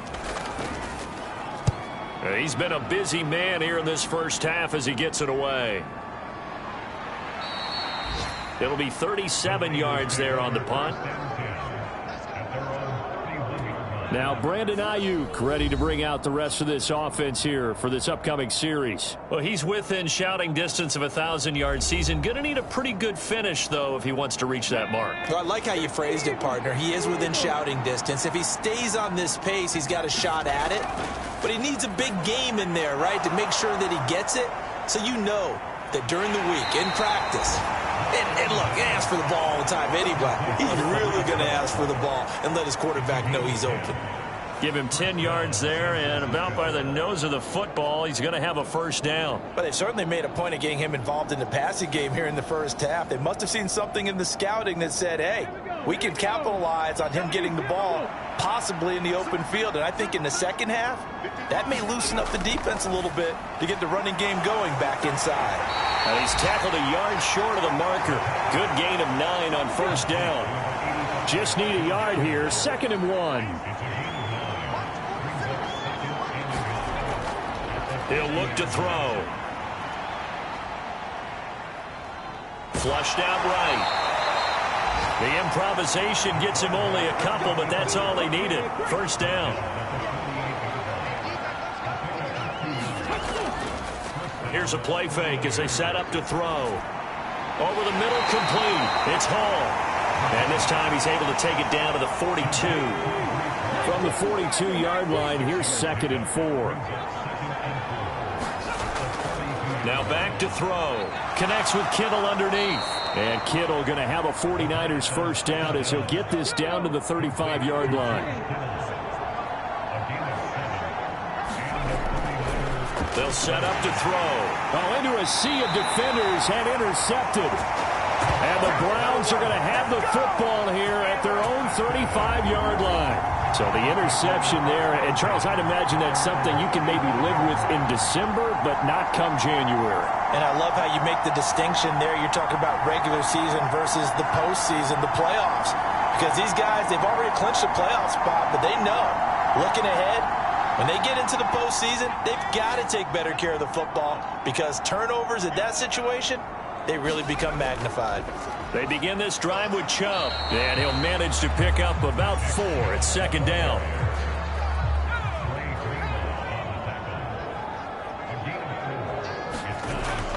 Back to throw. McCord. On the out route, he finds Hardman. And taking it across midfield and just shy of the 40.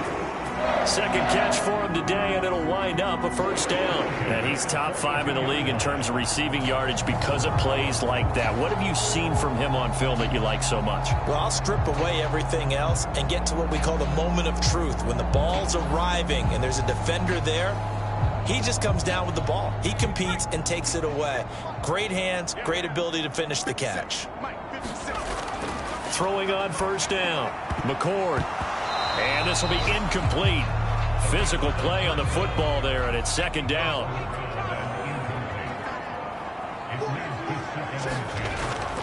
They go up the middle with Chubb, and he's dropped right at the 40. Gain of 3. If they want a first, they need to get the football to the 32 here on third down. Looking to throw. McCord dumps this to his running back, Chubb. And he's stopped up short of the first as they tackle him down at about the 36. He did his best to just get 4 out of that, but not enough. And now fourth down.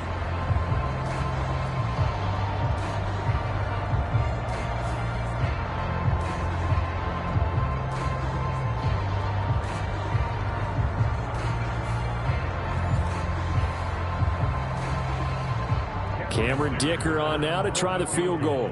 From the right hash, this from 53. And his kick is right there. It's good. And they're on the board at least here. It's now 17-3.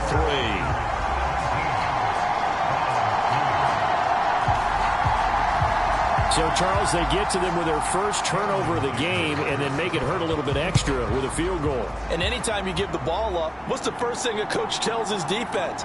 Don't let them score off of this. You've got to put out the fire. In fact, in 2021, that's what one NFL coach termed his defense. The firemen. Go out there, guys, and don't let them put some points on the board. There's receiver Brandon Ayuk as San Francisco's offense returns to the field. He's doing what he's capable of, having a solid game. Not the most amazing game. He's not over 100 yards, but a good game so far. And you just know that mentally, he feels like he's one catch away from turning it into a great game and starting on that road. And the defenders are well aware of that, too. They've got to figure out a way to not let that escalate. Keep him right in this zone here and call it a day, because otherwise he can really decimate them. Better believe they are well aware of his playmaking ability. That's Samuel, caught left side. And he's taken down, but able to slip across the 35. So here's a 1st and 10 at the 38. Back to throw here. Eluding the pressure right. And this turns into a nice gain with a slide at the end. That one a broken play, but it ends up being a good play. The scramble goes for 20.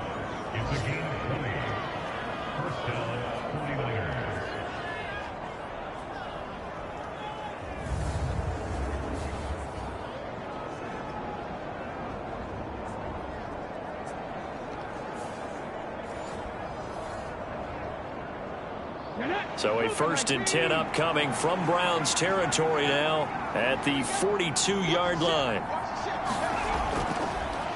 Handoff running left. Here's Hall.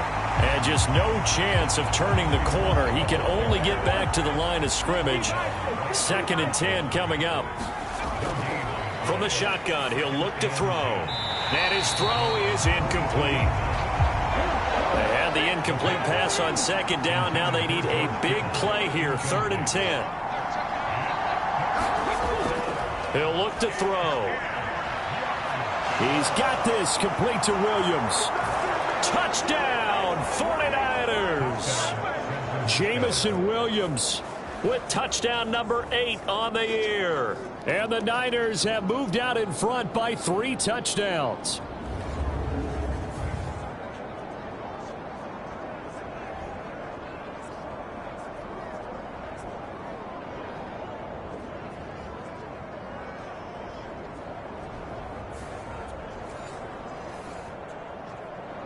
Extra point try now for Moody.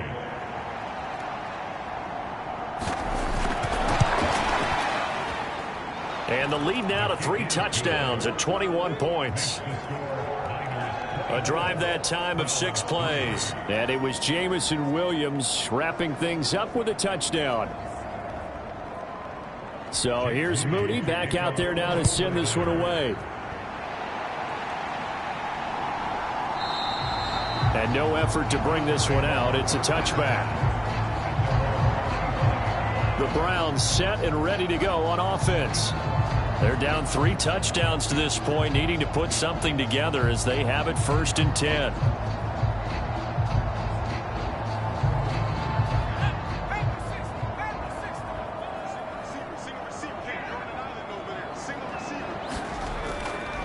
Off the play fake. McCord. And now this is intercepted. My goodness. It's Jair Brown who's got it. And he's going to get this one back to the 20-yard line. And that's what we've seen from this defense all year long, because they've been so good at finding ways to take the football away. And they just gave us another example right here. A strong defense, that's something you're going to need to rely on come playoff time. And this crew has got one. There's no doubt about that, Brandon. The 49ers offense now, they get set to head back on the field. Following the interception, they're set up nicely here, already inside the red zone, knocking on the door, if you will, 1st and 10. They'll come out throwing here on 1st down. That is caught at the 7. And the Niners are going to be set up with a 1st and goal coming up as they get him down at the 6-yard line.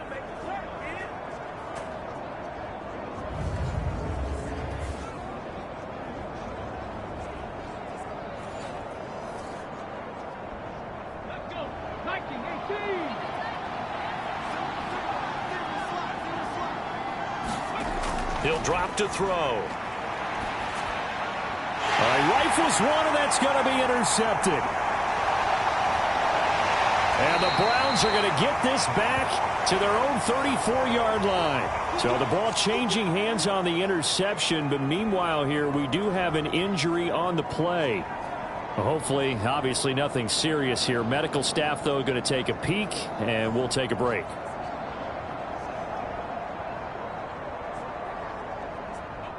From the 34 now, here's 1st and 10. Trying to shake off the interception from the last drive. He'll look to throw. And he'll lose yardage. Brought down at the 32. Now you've got to hustle your guys to the line and get them set. Now here's a throw that's complete. That's good. The completion there for 7 yards. And that'll bring us to a 3rd and 4. Operating from the gun. McCord able to find the open man. That's complete. And he is going to have a Browns 1st down as they're able to get the 3rd down conversion. Now a timeout called for by the offense as they'll stop it with just over a minute to go before halftime.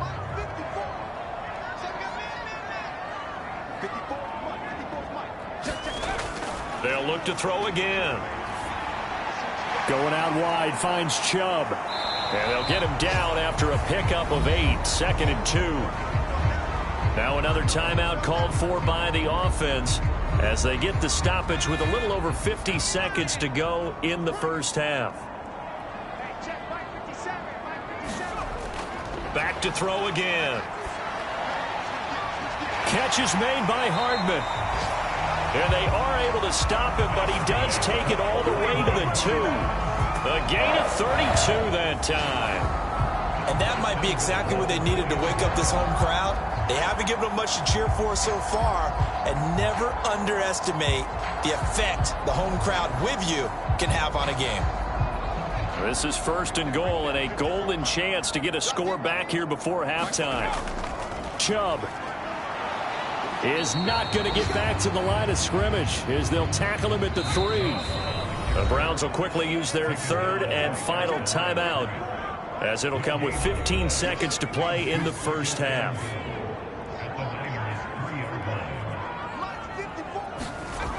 Looking to throw on 2nd down. McCord in trouble, and he'll go down back at the 12.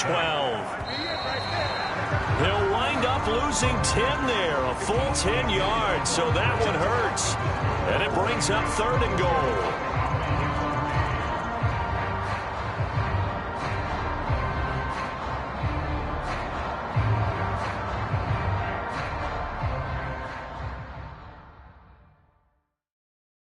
All right, Brandon, we'll get back to you and Charles in a bit. But first, let's get to some of these scores around the NFL here in a busy Week 14. We'll start by heading out west, State Farm Stadium in Glendale, where you see the final score there. Deshaun Watson leading the way in the victory with 3 touchdown passes. From there, we make the trip east as we head all the way to Jacksonville to check on the Jags. And that one all even as they play the visiting Texans. Lastly, let's motor up to the Motor City. See what's happening with the Lions at home at Ford Field. And they have the lead in that one over the visiting Packers. The Lions still in a dogfight, but this would be a good victory for them if they could get it. We were treated to a solid first half out of the running back, Breece Hall. He chipped in a couple of touchdown runs as he was running with determination right from the word go. All right, Coach, thank you, and we welcome everyone back for quarter number 3. It's the 49ers out in front, and they will get the football first as well as we are back and started in the second half. And we will not have a run back here as the second half starts with a touchback.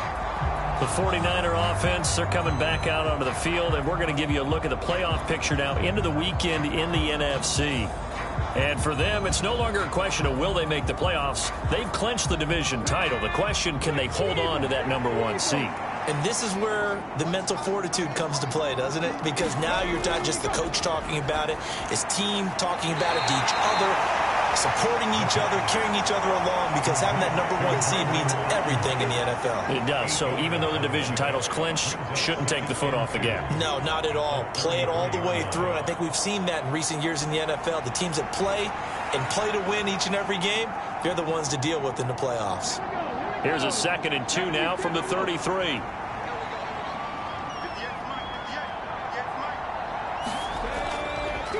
On the counter, it's Hall. And he's able to take this one up to the 35-yard line. Ball up to the 35 now as they come up on 1st and 10. They'll look to throw. That's caught downfield by Kittle. A big play there for the Niners. 48 yards. Despite writing it down on my notes, I never give enough credit to the offensive line, and we have to here.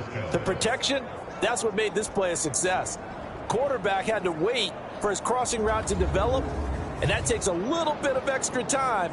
Excellent job by the big fellas up front.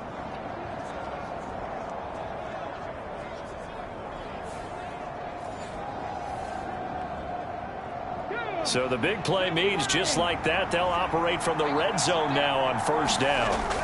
They'll look to throw here. That's to the right sideline, and it falls incomplete. 2nd and 10. Hall on a give up the middle. And he'll get 7 yards from the 17 to the 10 before he's taken down. They'll come up now 3rd and 3. Back to throw. He gets it underneath to Hall.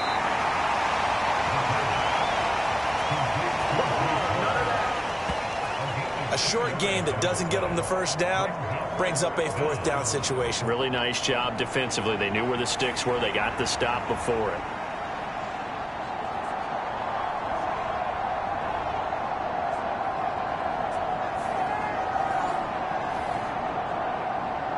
Kyle Shanahan's made the decision. They're going on 4th down.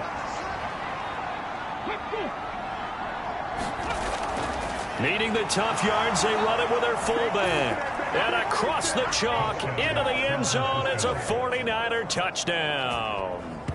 A great effort there. His first touchdown on the year. And the 49ers take the opening kickoff of the 3rd quarter and drive right down the field to extend their lead. So another touchdown there, and even though we're still just here in the third quarter, kind of hard now to see them giving up this lead. And this is just an offense that's imposing its will right now. You name it, they're able to do it. If you're the play caller, whatever you want to select is there. You want to run it, you want to throw it, pick a play, any play. They're rocking and rolling right now.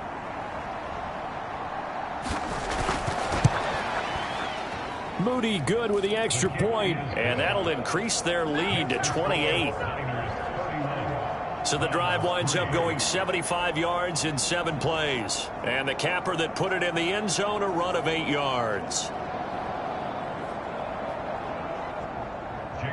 So after the made field goal by Moody, he's back out to kick this one away. This taken in at the goal line. And makes it across the 20 as his guys will set up shop at the 23-yard line. There's McCole Hardman as he brings his offense onto the field yet again. And the previous drive put him up over 1,000 yards for the season. So now it's what you like to refer to, my friend, as gravy time, right? It is. I mean, he's done it, right? He's accomplished the goal. So the good players, they relax a little, they bask in it. They think this is, okay, we've done what we set out to do. The great players decide to push that number as high as they possibly can. I don't expect him to have any let-up in his game the rest of the way. Great thing if you're on the opposite side. He's such a weapon. He just opens the... Oh, the turnover fest continues. Here's another interception. And into the end zone. A pick 6 for the 49er D as they score the touchdown.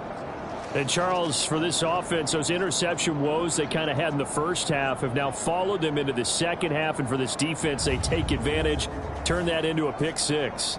And that defense is in a spot now where they're thinking about ways to close this game out. And as confidently as they've been playing, I expect them to do exactly that. Now Moody for the PAT.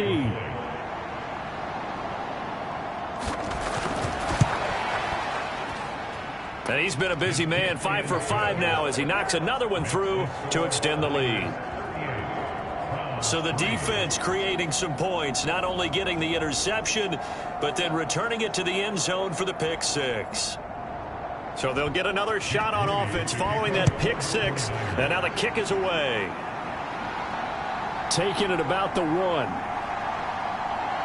And he returns this to the 22.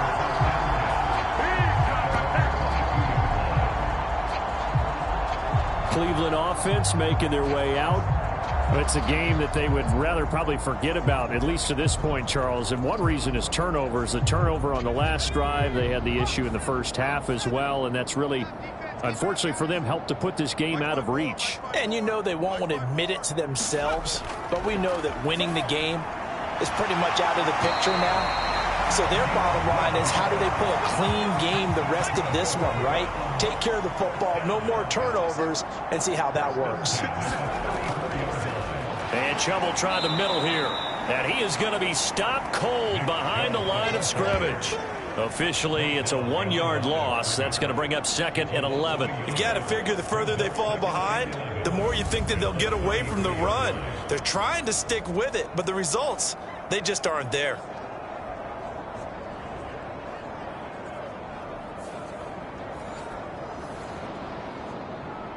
Looking at a 2nd and 11 now after the loss. And again, it's Chubb. And he'll push ahead for about 3 to the 36. Here now a 3rd down and 8.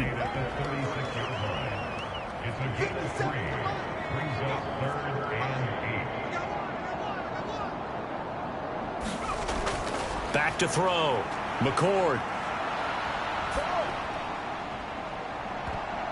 And he bats it away, and it falls down incomplete. Well, there defensively for that pass breakup, Dre Greenlaw. He's had trouble finding open receivers all game, CD, and that's because really there hasn't been many. This defense has been all over them. Yeah, they're one of the better defenses in the league, and every time I talk to someone around the NFL, they all say the exact same thing. They're so fundamentally sound, it's hard to execute against them.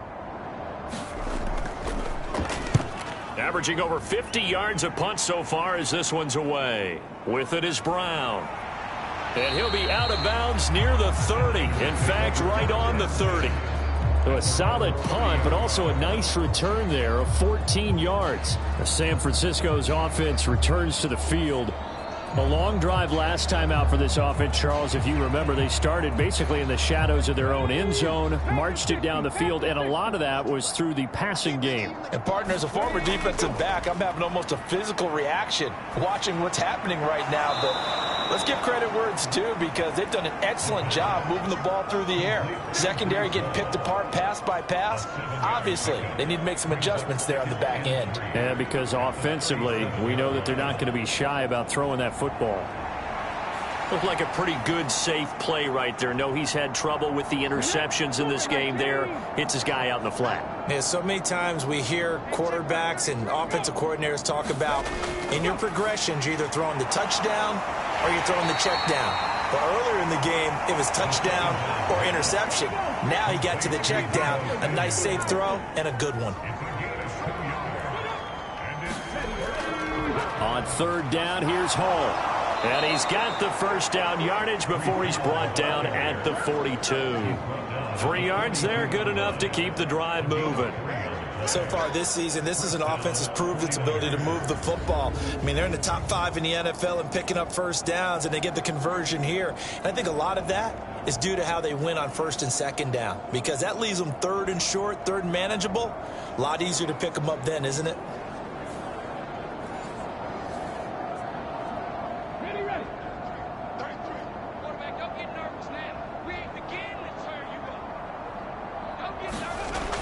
Back to throw now on first down. That one tipped, and it's incomplete. Well, good hands there defensively at second down. They'll drop to throw. He'll get this into the hands of Ayuk. That helps the completion percentage, but not much else, and now it's 3rd and 10. They're going to look to throw. Work in the middle of the field, and he's got a man complete. And they're going to have another first down as he's going to be tackled at the Browns' 40. Give them 18 on the play. The partner is still in the third quarter, but they've got this one well in hand and still airing it out with gusto and picking up some nice gains. And even in lopsided games like this, you don't really see starters get lifted or the foot come off the gas before the fourth quarter. No one wants to leave any doubt when they're playing well. They just want to continue the process.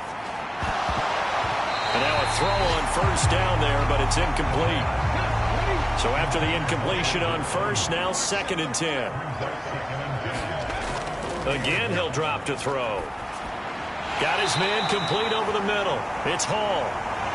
And he'll get it down on the play to the 37. He'll get only 3 there, so it leaves him with a 3rd and 7 ahead.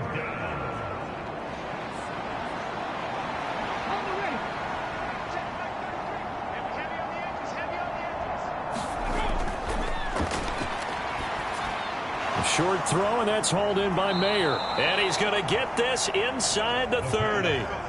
Give him 10 yards there as this offense is on a roll. This drive continues to plunge forward. Well, up big, but still not hesitating to take some shots downfield, CD. I guess they really want to hammer home their dominance in this one. Yeah, that much is apparent, partner. If they keep completing throws like that, they'll keep that gap awfully wide as they've established already. 60 Eagles, 60 Eagles. They'll look to throw here on first down. That's to the right side, complete to Kittle. And they will eventually get him down, but he's inside the 5 all the way to the 3. Call that a very strong gain of 24. Just picking up yardage in bunches here these last few plays. They have moved right down the field, and just like that, they're going to be set up with a 1st and goal.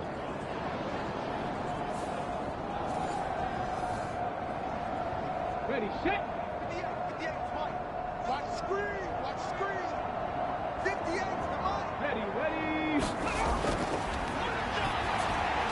And it's complete in the end zone. Touchdown 49ers. Jamison Williams. His second touchdown of the game and his 9th on the year.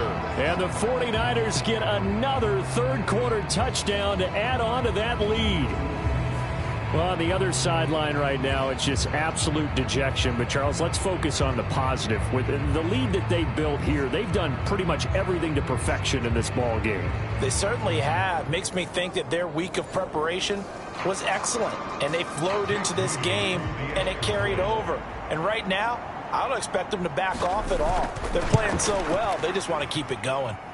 Moody good with the extra point, and the lead grows even larger here in the third quarter.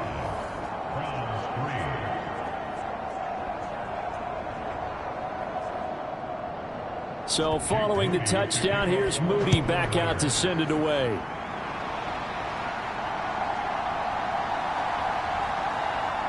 And not much happening on the return as he'll get this to about the 23. Well, the football going back over now to the Cleveland Browns. See if they can put this drive in the end zone, Charles, because it's been a little bit of a rough go at times. They've had to punt the football a ton in this ball game because of stalled-out drives. So are you saying that you're kind of tired of seeing the punter run out there and do his thing during this game? Is that what you're trying to say?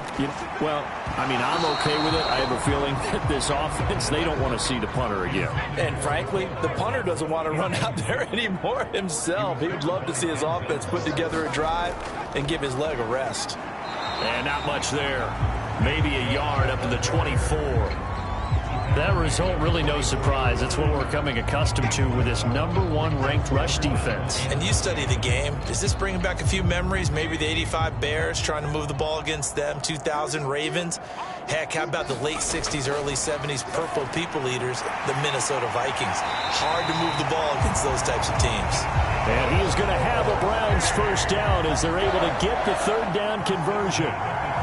There's a nice pickup right there, and after watching that play, I'm thinking about all the lost opportunities that they've had so far in this game. But right now, just focus on continuing to move the ball the way they did on the last play.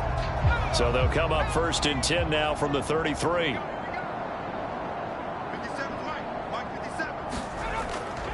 Up the middle, it's Chubb. And he'll be taken down right around the 34 after a pickup of only a yard. No doubt about it. A really nice job there by the defense, not allowing him to get to the perimeter. But that means your defensive ends, your outside linebackers, the guys that you pay big money to sack the quarterback, they also have to have interest in the running game as well. And they did a nice job there of holding the point of attack and not giving ground. These guys have punted 4 times already, and they're staring at a 5th, barring a conversion here on 3rd down. Pass taken in by his big tight end. And he is going to have a Browns first down as they're able to get the 3rd down conversion.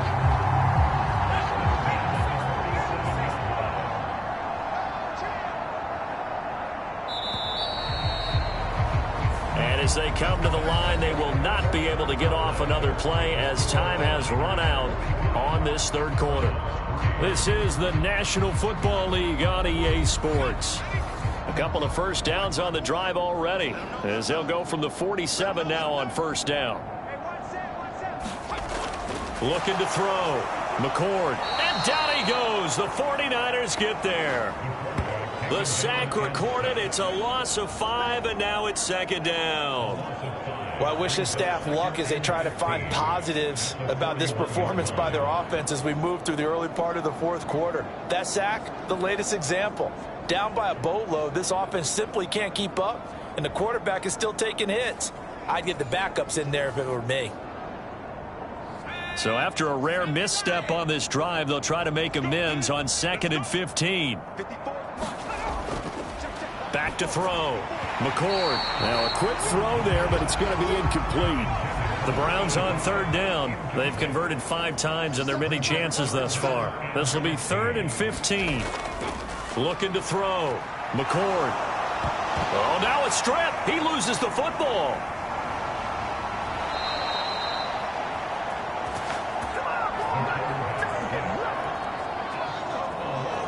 A offensively lucky they're able to keep the football, but now 4th down, so they'll have to boot it away.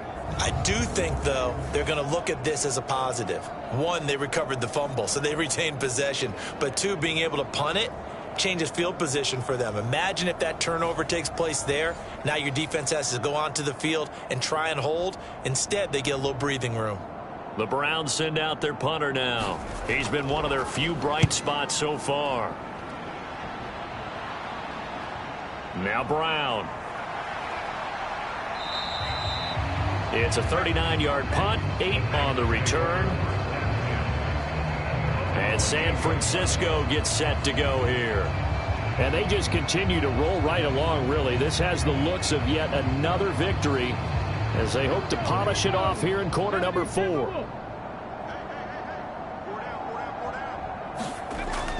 Now Hall to start the drive. And he's going to lose yards. They take him down at the 26. 2 yards the loss, 2nd and 12. This offense has had a lot to like in this game. I don't know that last play, though, is going to make the highlight reel.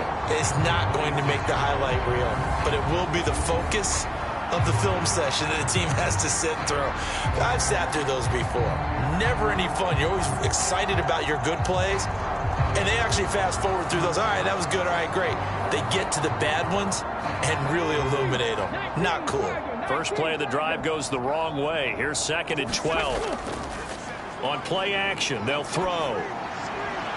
Got a man. That's Ayuk. And they get him down, but not before he takes it across the 40-yard line. 68 yards receiving now for him in the game, and a first down on that last catch as well. There's a beautiful throw there, and he's been sensational the entire game, moving it around, spreading it, hitting the right guys. And look, under normal situations, partner, I would expect him to come out of the game now. They've got it in hand. But you and I have been around this league a long time, and every time we ask head coaches about it, hey, why don't you take your quarterback out when the game's in hand? They just kind of give us that look like that's what he's paid to do. So it's a very unusual situation. I'd want him out. They tend to leave him in. 17 more yards on that one as they keep the drive rolling. Another example of this offense really having their way, Charles, and another big chunk play there on the ground. And when you look at the defense, they've got to do a much better job of wrapping up when they tackle. A lot of great opportunities continue to slip through their fingers, as do the runners. So a 1st and 10 upcoming from Browns territory now at the 42-yard line. On first down, right back to Hall. And he's going to take this ahead for right around 3 yards, but no more than that. 2nd down.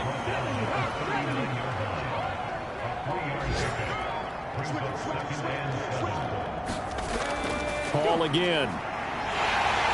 On a nice burst there as he'll take this inside the 30 to the 28-yard line. The Niners have the first down on a gain of 11. Hate to be blunt, but it is just continuing to prove to be the case that this O-line is manhandling this D-line right now.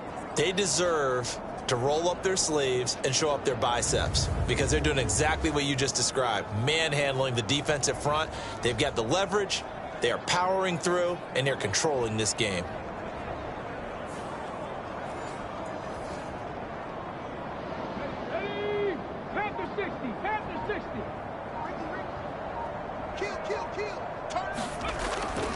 Straight ahead is Hall. And not a whole lot of room to operate there on the first down run. He gets maybe 3. Vision is so important for the man in the middle because his ability to look through all the clutter that's happening in front of him, diagnose a play, and then go make it and finish it, that's when the great ones know that they have the goods. On 2nd down, here's Mitchell. And Mitchell going to have a 49ers first down as he's down at the 17-yard line. Yeah, once more, strong running, excellent blocking at the point of attack. They've got a nice little drive brewing right here.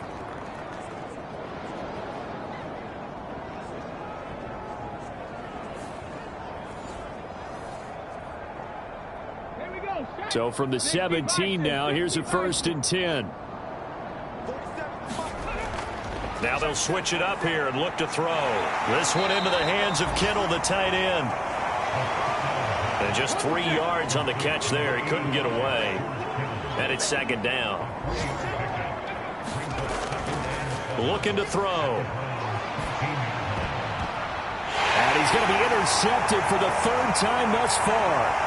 Picked off by Grant Delpit. And the Browns are going to have it here at their own 15.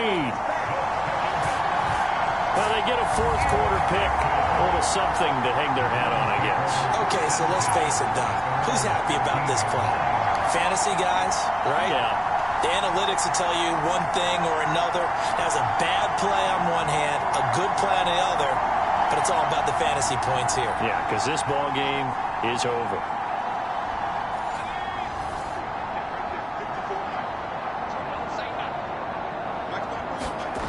On first down, McCord. And that's complete to K.J. Osborne. This will be stopped about 2 yards shy of the marker. 8-yard gain, 2nd and 2. 2nd and a couple.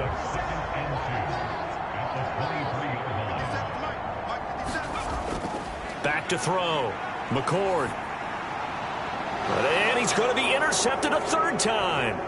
Picked up by Talanoa Hufanga. And he'll bring this one back to the 29. Oh, my goodness, CD. I mean, this defense just continuing to dominate. They're really dominating on both sides of the ball. But for the defense, that's now 3 interceptions for them here in this ball game. And what a great teaching tape for this defensive coordinator, right? When they go back and review this game, what does he always tell us that he preaches to his team? We're going to lead the league in effort.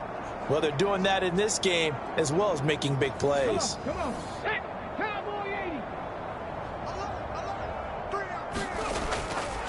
A handoff for Hall. They'll get it to the 23-yard line. 77 yards rushing for him now in the ball game.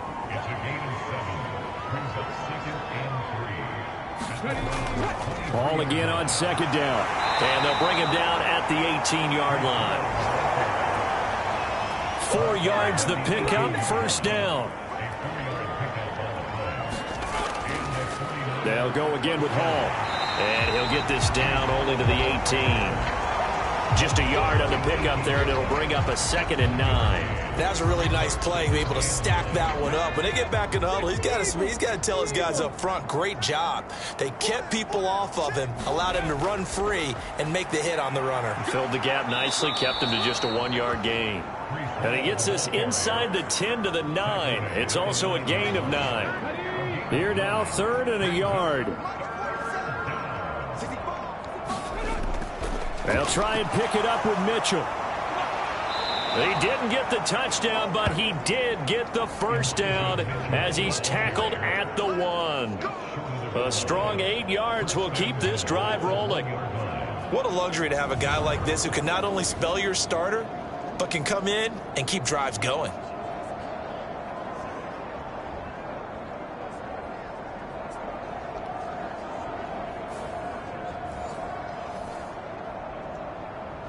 It looks like a jumbo set with 3 tight ends here for 1st and goal. 47 Mike, 47 Mike, 47. Okay, just like that, just like that.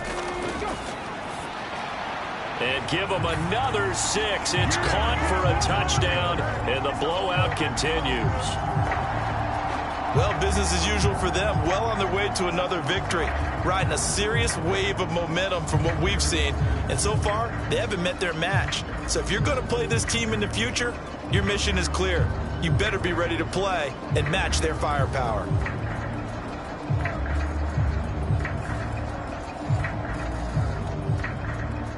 Extra point try now for Moody.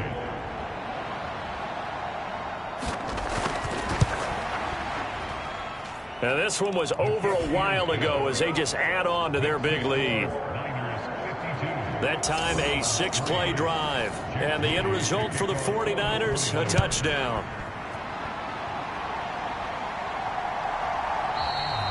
And from back there, a wise move. He'll just sit on this one, and it'll come out to the 25. The Browns set to take over.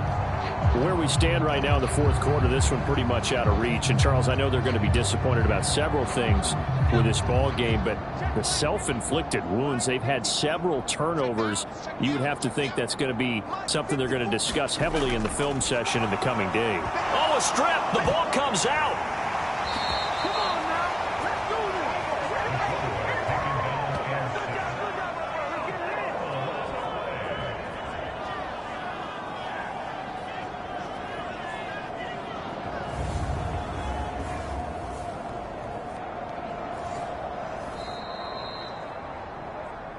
Just 2 minutes remaining here in the fourth quarter of what has been a one-sided affair. So the Browns in possession of the football here as we get you reset. They're looking at second down now as they search for a consolation score. A quick throw there is incomplete. An incomplete pass on that last play, and that means they'll need to come up with something here on third down. Out of the gun, they'll look to throw.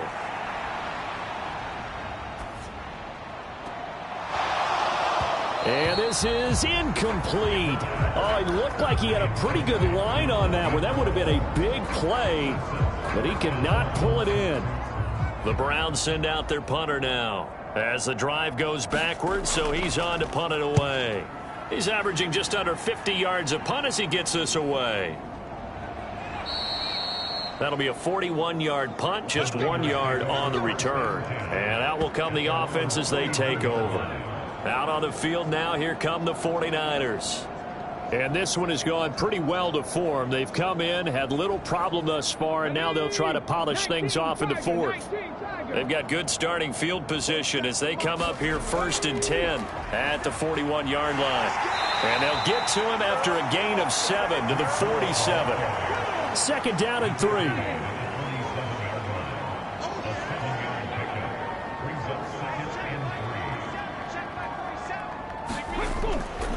On second down, a run with Hall. And they're well past midfield, just a yard or two shy of the 40.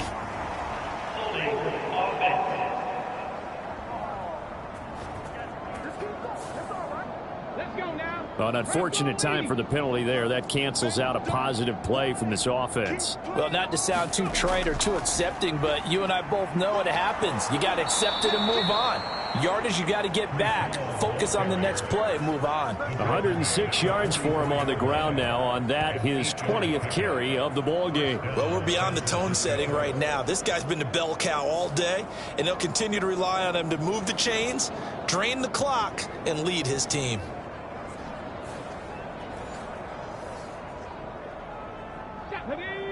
Hawk 70, Hawk 70.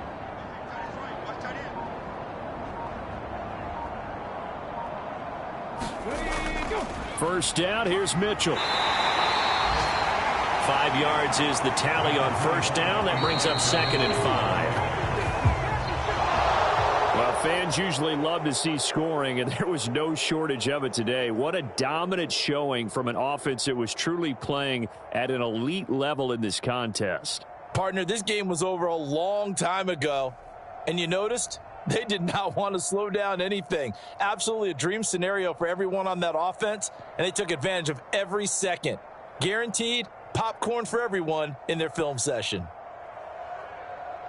So for San Francisco, the streak lives as they move to 13-0 now on the year. And they'll get another road test next week as they head to Big D to take on the Cowboys. Meanwhile, for the Browns, any slim hopes they had at a playoff berth gone now as they drop to 4-9. And they'll get a chance to redeem themselves at home next week. So for Charles Davis and our entire crew, I'm Brandon Gaudin. Next game, guess what? Charles and I will be here again. It's the NFL on EA Sports.